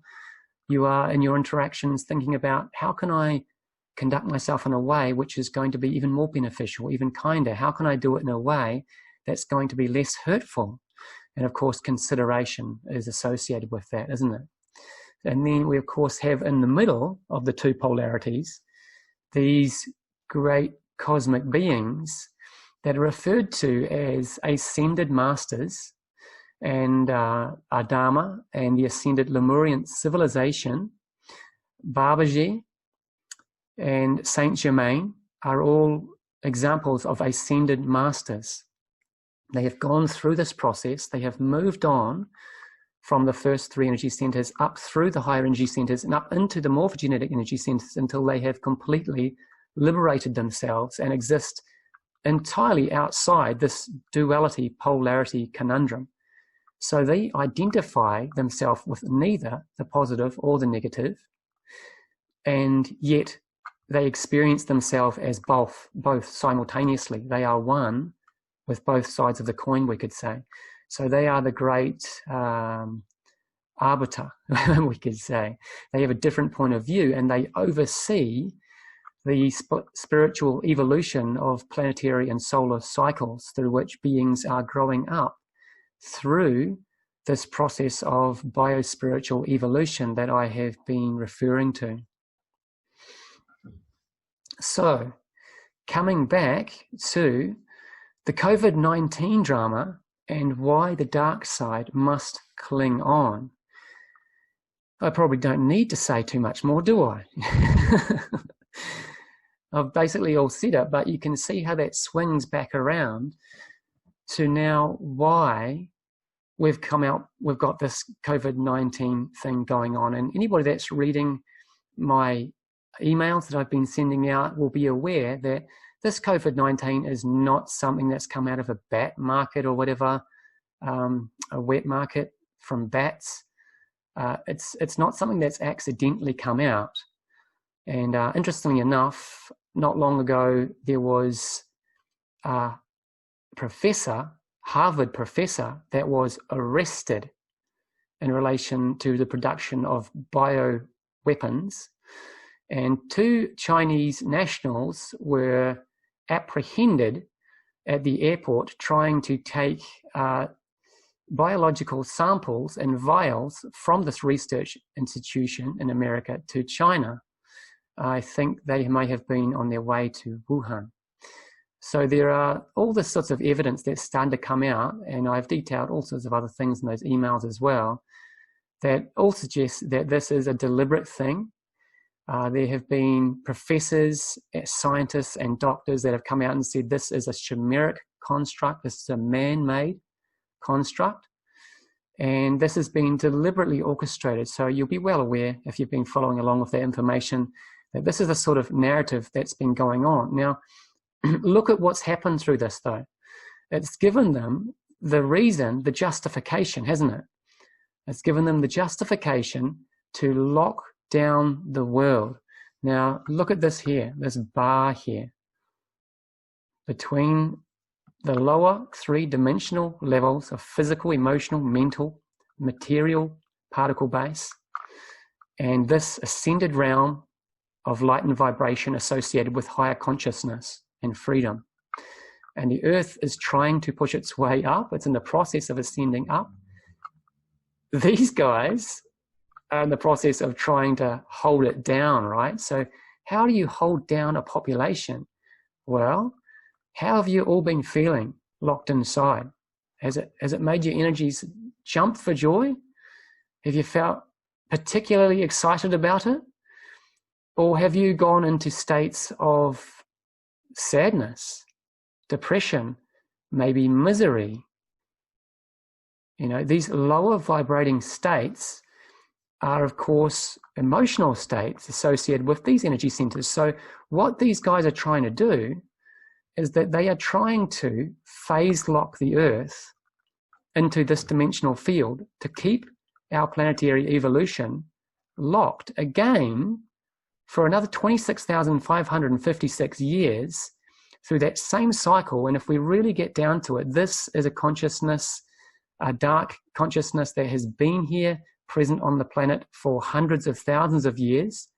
They had achieved that anchoring the last 8 times in a row, and they're trying to do it again. They don't want the Earth to ascend because that's not their realm, that's not their jurisdiction, that's not their authority.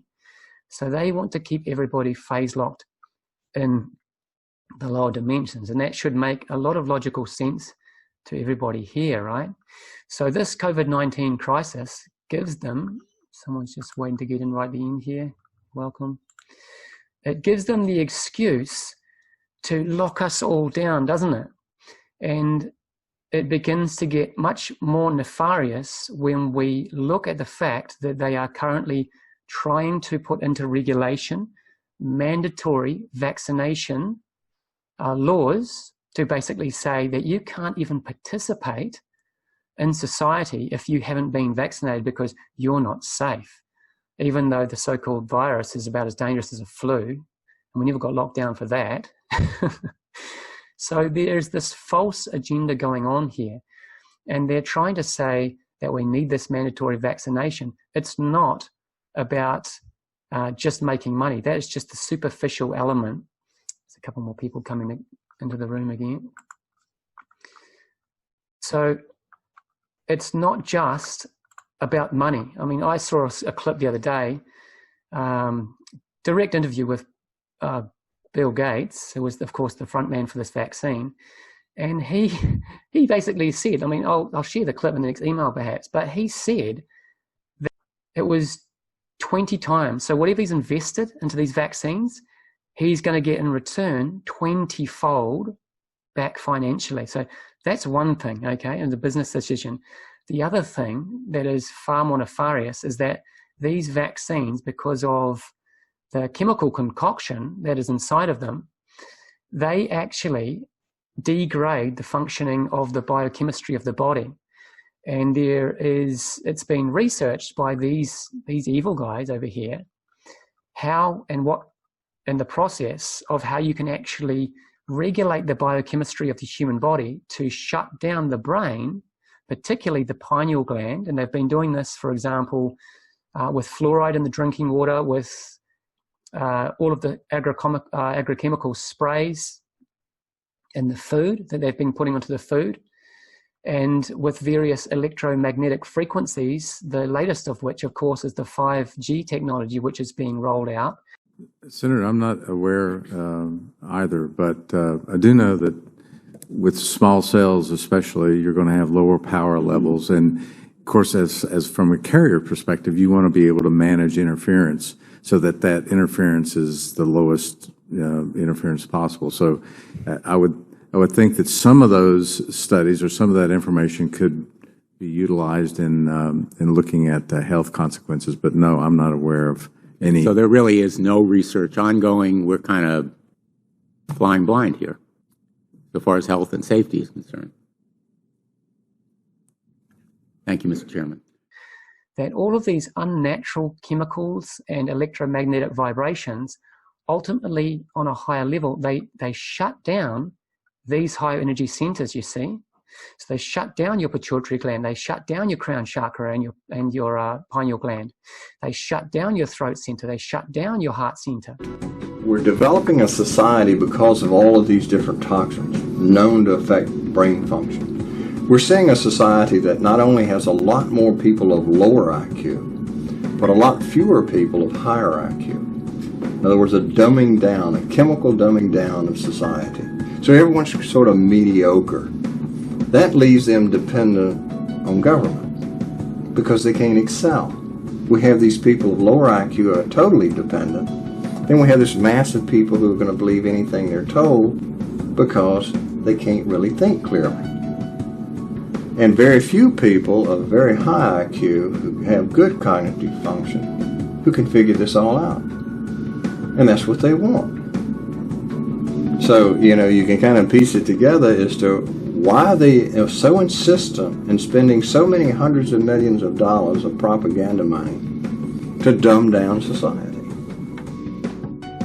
So can you see that is a very strategic plan to prevent the population and the Earth moving into this higher ascended state?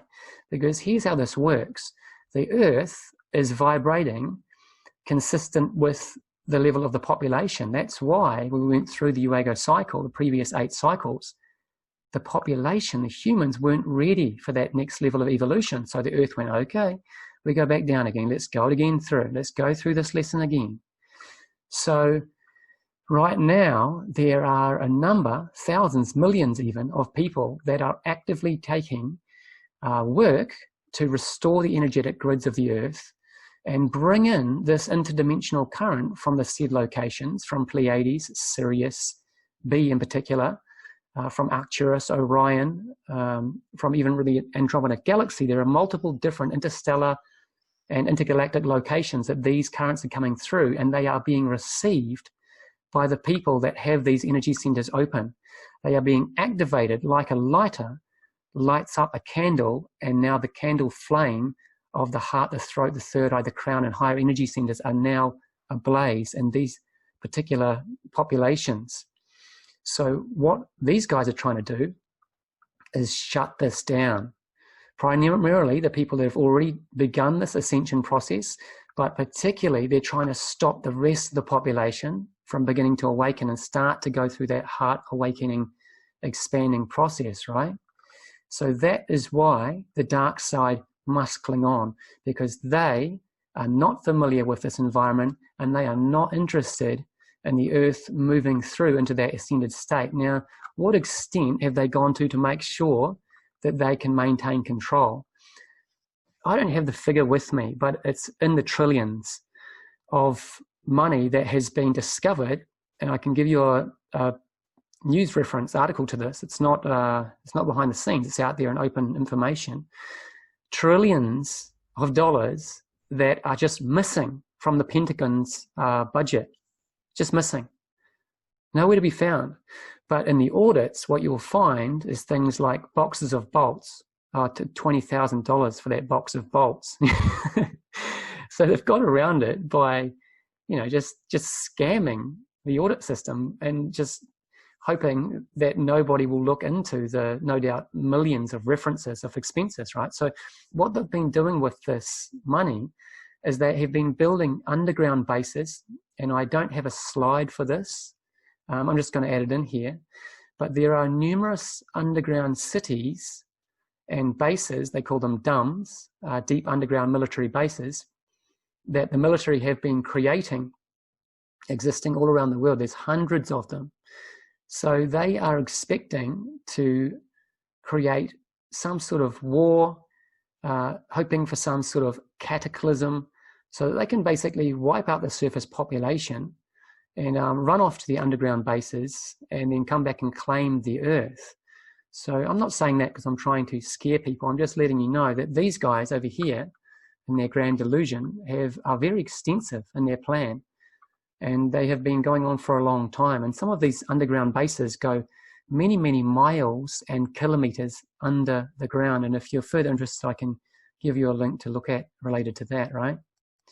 Then the Trona complex is now white hat controlled. That was at 35 degrees, 45.5 north, 117 degrees, 22.6 west. It's several miles northeast of Trona, and it's directly underneath Argus Peak. This dump sits on China Lake's land and was built in the 60s, but it was neutralized along with China Lake, as well as the next one, which was part of that whole battle that they did under the special forces and all of that, which is Benicia, that's now under white hat control as well. Catalina Island base, still under the dark side, Chocolate Mountains, Death Valley, which the entrance to the Death Valley system was in the Panamint Mountain down on the lower edge of the range near the Wingate Pass, and it was at the entrance was in the bottom of an abandoned mine shaft. Then there's the Lancaster base, which is used for aircraft design, anti-gravity engineering, stealth craft, and testing, and it's 42 levels deep. The Lawrence Livermore International Lab Complex is used for human genome mapping and making clones. They're trying to resolve the differences that clones don't look exactly like humans. For example, the earlobes are attached, where the human would have a free swinging earlobe. So they're looking at working on chromosome 19. This was a newly built lab that cost $1.2 billion, and it was for the laser facility that they had there that had to do all of that technology and engineer all that. The Moreno Valley complex, then there's the Mount Lassen complex, which is now under white hat control. The Needles complex, the Palmdale complex, new aircraft design, anti-gravity research was done there, or is being done there, excuse me. This is in the process of being burned out. It's still part of the mop-up, so this one is not completely yet under white hat control. That's part of all that burnout that you see. And then the Tehachapi facility north of Tejon Ranch, which is 42 levels, the Ukiah facility, and then Cocoa Weave Peak, which was an old mining city, and they built a facility under the Cocoa Weave Peak, and that's now under white hat control. Next, we go to Colorado, my home, Alamosa. And I talked to somebody who was living out there, seeing all the black helicopters, all this with the special forces. They cleaned that completely out. The Book Cliffs is still under dark hat control. The Boulder facility has been cleaned out. That's the headquarters for the EMC, which is a type of electromagnetic mind control system that was going to be used once we were all highly integrated with all the nanofibers and nanotech and smart dust that are putting in our vaccinations, in our air, in our water. So they would use that as well as for their monoculture slaves, and as well through your smartphones, all your smart devices that would make us all into little bots for them. And this facility was also for a concentration camp for separation of personnel when they would put martial law in after the nuclear World War III. And if you go around DIA and look, the barbed wire all around DIA is facing in, not keeping people out. It's keeping people in. That barbed wire faces in, not out. And then what I'm talking about here is the when martial law was to come during, after the end of all the nukes going off for World War III, with Hillary getting in, which was planned to happen within 2 months of her election. They were going to have a submarine launch nukes off the coast of Korea and the Soviet Union, making it look like they launched, and we'd have a nuclear war. These are United Nations International Security Forces, UNISF, and the UNMATF, which stands for United Nations Multinational Task Force. It's located throughout dumps throughout the U.S., and I actually invaded, a student of mine and I went into one of these ops in Hawaii when they were training with all Vietnamese, and asked them what they're doing up there on the goal out. So this stuff is absolutely for real. So what they're concerned about is something that people are referred to as the event, and the event is just a contemporary sort of catchphrase which is associated with the planetary ascension, which is the actual process of the Earth moving through from those lower three-dimensional fields into the next harmonic universe, where the focus will be more toward dimensions 4, 5, and 6, where people will express themselves more through love, truth, and wisdom. That will be the status quo. And they're expecting that the sun itself will go through a micronova in the forthcoming years, where it will release a mass coronal ejection that will basically take out all of the electronics on the surface, obliterate all of the satellites, and this massive wave of energy will create an expedited genetic activation and ascension for everybody that is aligned with that process. So if your energy centers are open up through here, then naturally you're going to float up, right? It's going to be like a wind current that catches the kite of your genetic field, and you float up into this environment. Whereas for these ones, that same energy release is actually going to drive them down. They'll go more deeply into matter because they don't have the receivers to take in their energy. So this is what they're talking about. And to be completely honest, I don't know what is going to happen with this so-called event. I haven't formulated a conclusion around that. Some people are saying that we will just have a gradual unfolding of release of technologies, and we will tidy up the earth. All of the pollution will be resolved as these advanced technologies are overcome, as these bad guys are basically brought to justice and arrested. All of the hidden technologies that they have been suppressing and hiding, and I think there's over 6,000 patented hidden technologies that have been black-shelved, for example, that basically can clean up the atmosphere, clean up the oceans, bring through free energy technologies, and bring the entire planet out of the survival paradigm. Everybody will have what they need. And of course, you can't manipulate people that have everything that they need. You can only manipulate people that need something, and you need to be the person that is holding authority over what they need, right? So I don't know what's going to happen there. I find it an interesting concept. Some people are saying that's going to be that gradual transition. Others are saying that there's going to be this big release from the sun that's going to knock out satellites, and people are going to go into spontaneous activation, move into a light body. David Wilcock, for example, is a very well-known international writer and narrator, orator, TV presenter.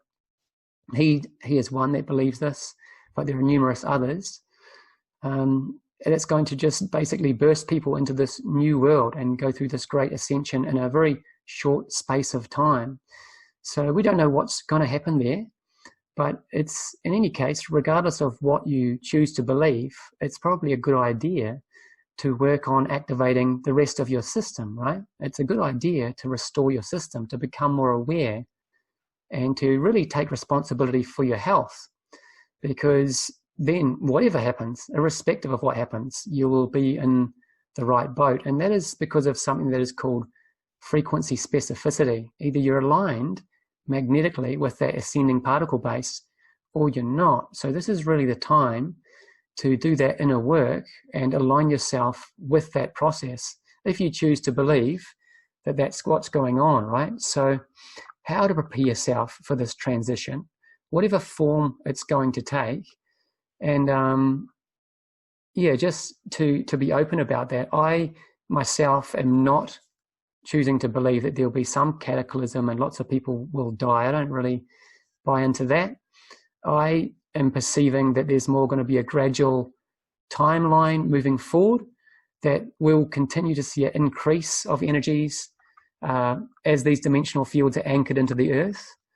Yes, the people that aren't taking on those energies, that are blocking it out from themselves for whatever reason, they don't want to know about it, they are in denial, they're just not suited to the new environment, which is going to be running more on these higher ascended frequencies of love, truth, and wisdom. So that's not necessarily a bad thing. It's just that's where they're at, right? So when I wrote for the title of this webinar, why some people aren't going to make it, well, that's why they're not going to make it, because some people just aren't suited. And you will be aware, no doubt, pretty much everyone watching this webinar, that you have tried to tell people about this and they just don't want to know about it. They just shut you down straight away. They criticize you. They make mockery of you. So either there's going to be a sudden realization within that population, and that is entirely possible. There could be a big announcement that is made through the news networks. It's a difficult conundrum right now. I don't want to go into politics right now and what's happening in the news, because there's just way too much to go into there. But obviously the evil buggers, the dark side, own the majority of the mass media, so they have been able to control the narrative. But from what I can see taking place behind the scenes, there is a lot going on in relation to what happened with the Obama administration, what happened with the Clintons and the Bush administrations, and all the warmongering that occurred through that. Of course, America's very much in the spotlight with this, but the world tends to take lead to them to a degree. But all of that is starting to come out in official documents. So it could be, I'm seeing credibility to this theory that there could be this mass arrests that take place as the global militaries form together in an alliance to basically bring these bad guys to justice. And if that takes place and we have all of these oppressors suddenly removed from the system, it's like the great parasite has been removed. Then it's like the weeds from the plant has been ripped out. The plant can start to use all the nutrients to then grow up toward the sun. The analogy of us being freed from this parasitical oppression, we can really start to free ourselves and grow up into our potential, which is symbolized by these images here, right? So we start to understand there's more to it. We grow up into these higher energy centers and become a more complete and sovereign, self-aware human being. It could be that the whole planet goes through that process, and it's just that, just like some sheep will run through the gate first and others will be right at the back, sort of walking around aimlessly for a while, there's always going to be a last sheep that gets through the gate. It could be the case that, everybody makes it through this transition.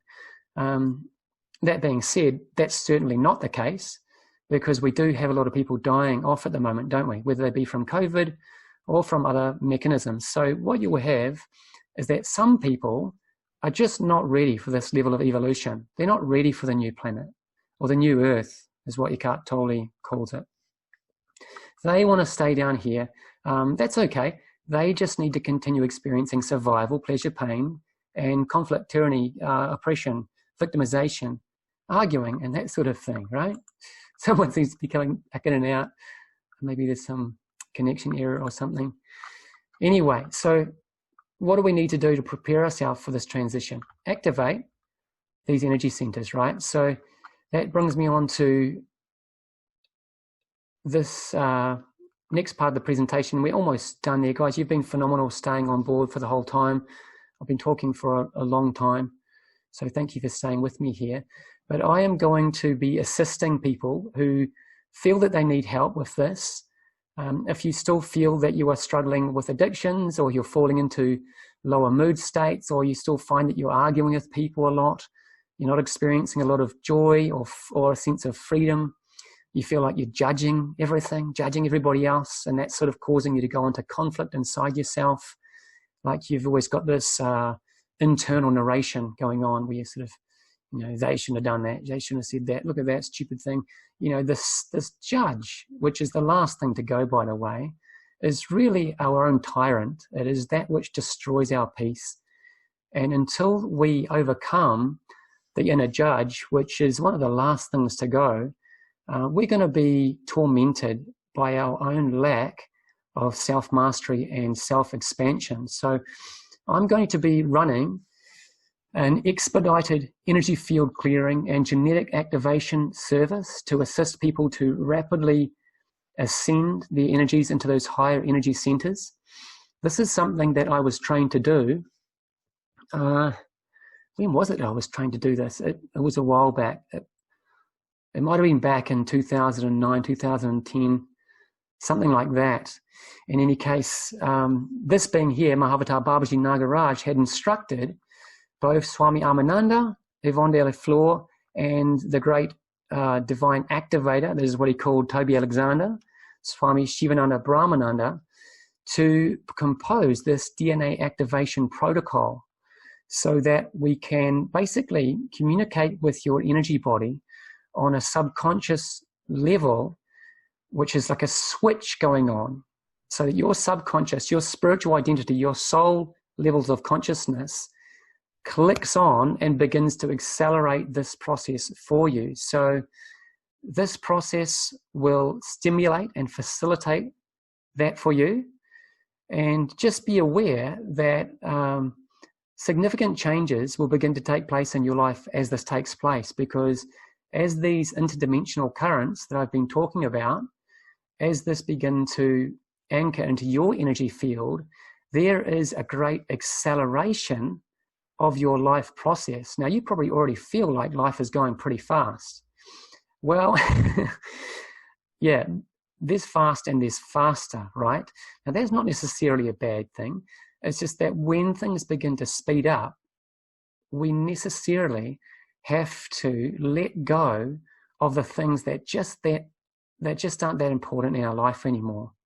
And so that's what this process is going to do. It's going to cause you to just drop the things that aren't important. And you've probably had in the back of your mind watching you this whole time, observing your own life. And isn't it interesting that we can note that we have an observer that watches our own behavior, notes that we know what to do, and yet we don't do it. So what the hell is that, right? That would be your soul observing your ego, which is the station point of consciousness, which is choosing to do whatever you want. That is to exercise your free will to do the thing that you know you shouldn't be doing, and to avoid delay and outright avoid from doing the things that you know you're supposed to be doing. This process will begin to eradicate that level of mind. The consciousness of the ego will become disintegrated, so that that anchor that is around the ankle of a lot of us and holds us back will begin to be broken.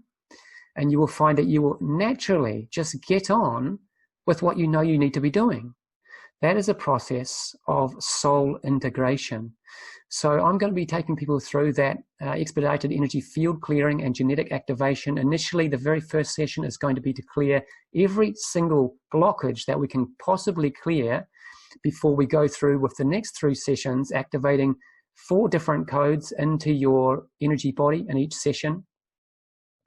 And I am also going to be working with the 7 sacred flames, which is an energy working process that I greatly learned about through this book, The 7 Sacred Flames by Aurelia Louise Jones, that was instructed by the Ascended Lemurian Civilization and Planetary Spiritual Hierarchy.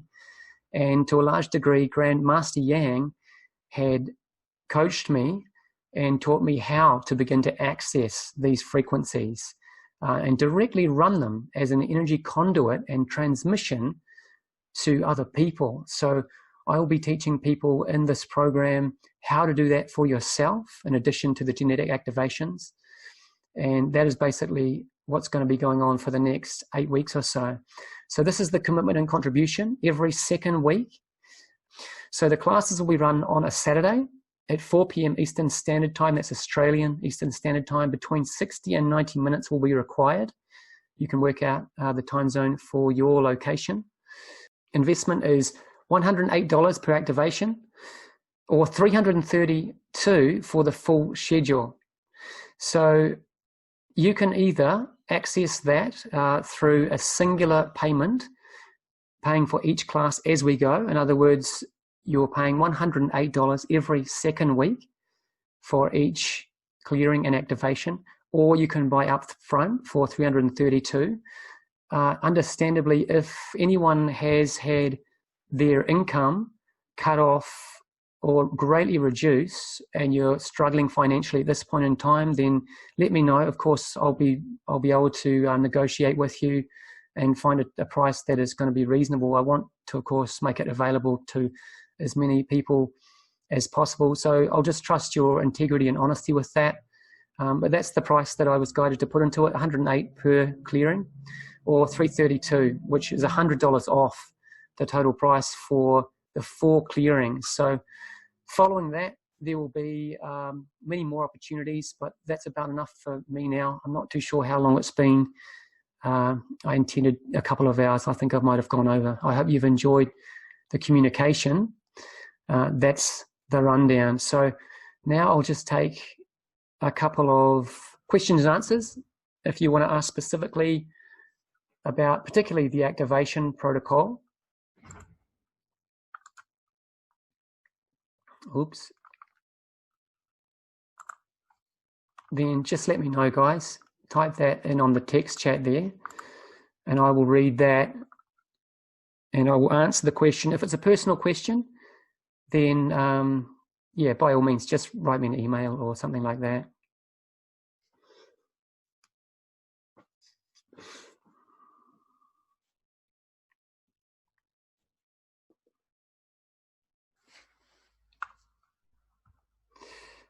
Okay, so first up, someone is asking, my phone. She's saying, Moya's saying, I've had the chakra system removed and 3 minds activated. How do I navigate this cycle successfully? Because I am stuck, I'm failing miserably, and maybe without a home at the end of the month. Many thanks for the amazing webinar.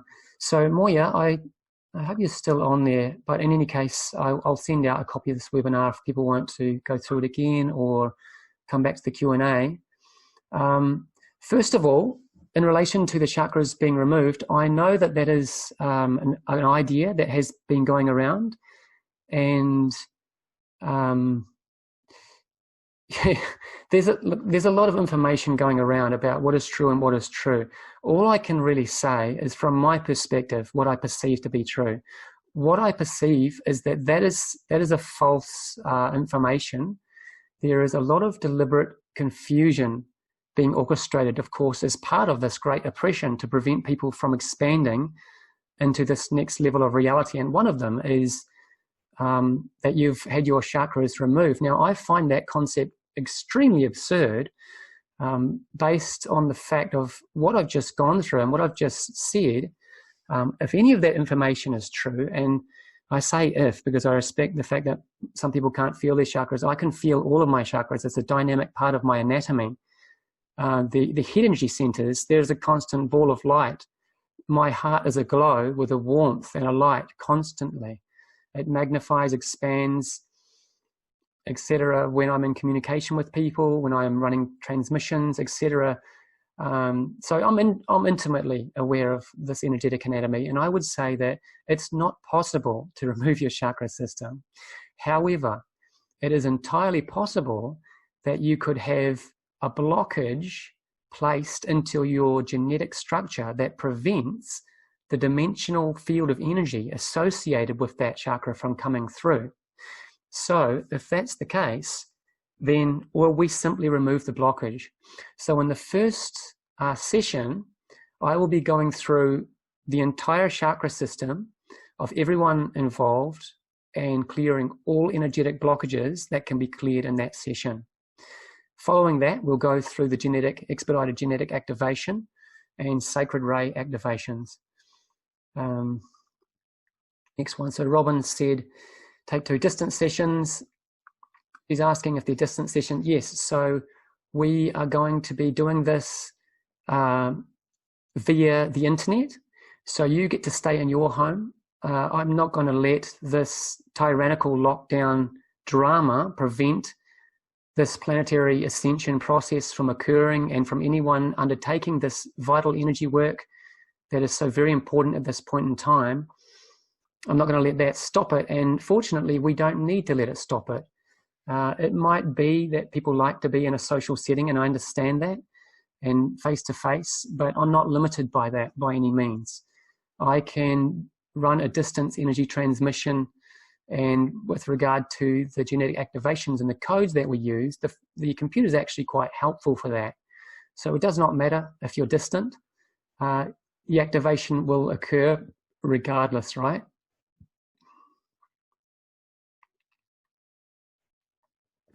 So someone else is just messaging me privately, so I've not mentioned the name. How is this different? And will this be different from your regular sessions that we have attended before? Yeah, definitely. So this is very different. I have not offered, not for a long time. I've had these genetic activation protocols for a long time. I mentioned, I think, in the first email that I sent out, and I did not offer those because basically there wasn't enough people that were at a level of awareness that they were even interested. People couldn't grasp the concept that something like this could take place. And even now, like, it's a pretty outrageous concept, isn't it? You're going to stay on your computer at your house. I'm going to stay here. I'm going to genetically activate or facilitate an activation of your gene code so as to bring interdimensional currents from various celestial locations into your body and your mind. Nothing sounds more outrageous, really, does it? But that's just the way the process occurs. I've experienced myself. I've been going through this process for about 1.5 decades now, and I am at the place now where very much I can facilitate that for other people. And I've got lots and lots of testimonials from people that have actually done that in the past. I haven't done it for a long time, but given the situation that is current, I think it's highly pertinent to offer this type of session. So do we have any further questions? Robin's asking, how do we enroll? And that's a good question here. I'm going to, webinars, no, get out here. How do you enroll for this? I'm just copying the link here and I will send it through. Here's the web page.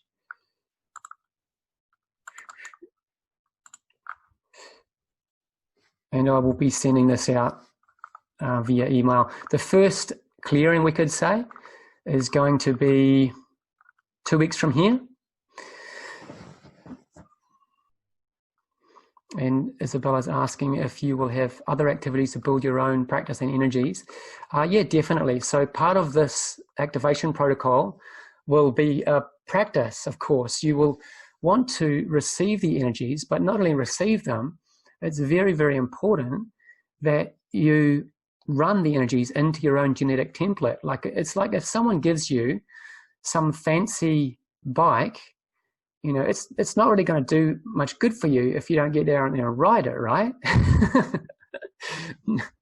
So, I mean, it's not that dramatic. It's certainly that you wouldn't benefit at all. You'll get enormous benefit from the energy transmission and the genetic activation protocol. That will be an imprint energetically that will remain in your energy field and gene code and continue to give you benefit. However, if you take those energy currents and run them through your system, then, well, likened to the person that is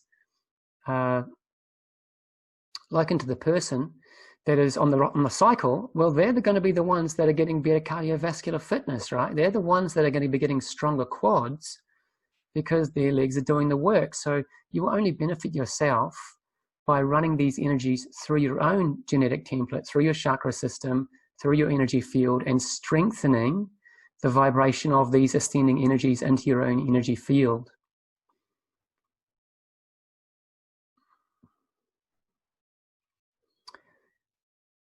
Yeah, so Robin, yeah, I'll send out the link after the Zoom session as well to all of the people that were on this webinar.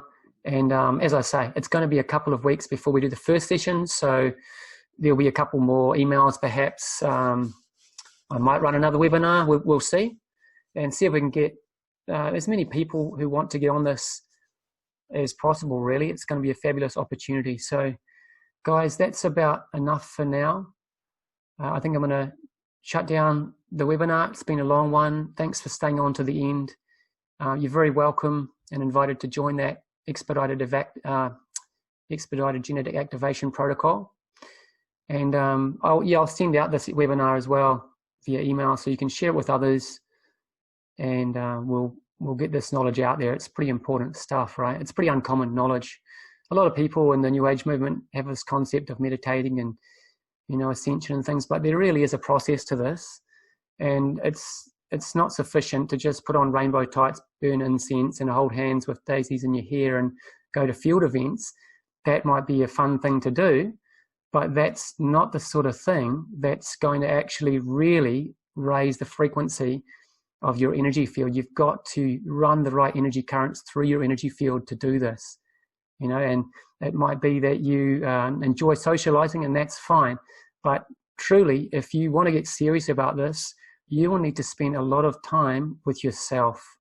You need to really come to enjoy your solitude, simply due to the fact that this time is required to activate your energies and to raise your energies. If you're out socializing and partying all the time, well, you'll be drained by that, you know, and your energies will be going outwardly into the world. So just keep that in mind, and I'll continue to bring forth more information, and I will speak with you guys shortly. All right, thanks again, and we'll talk soon.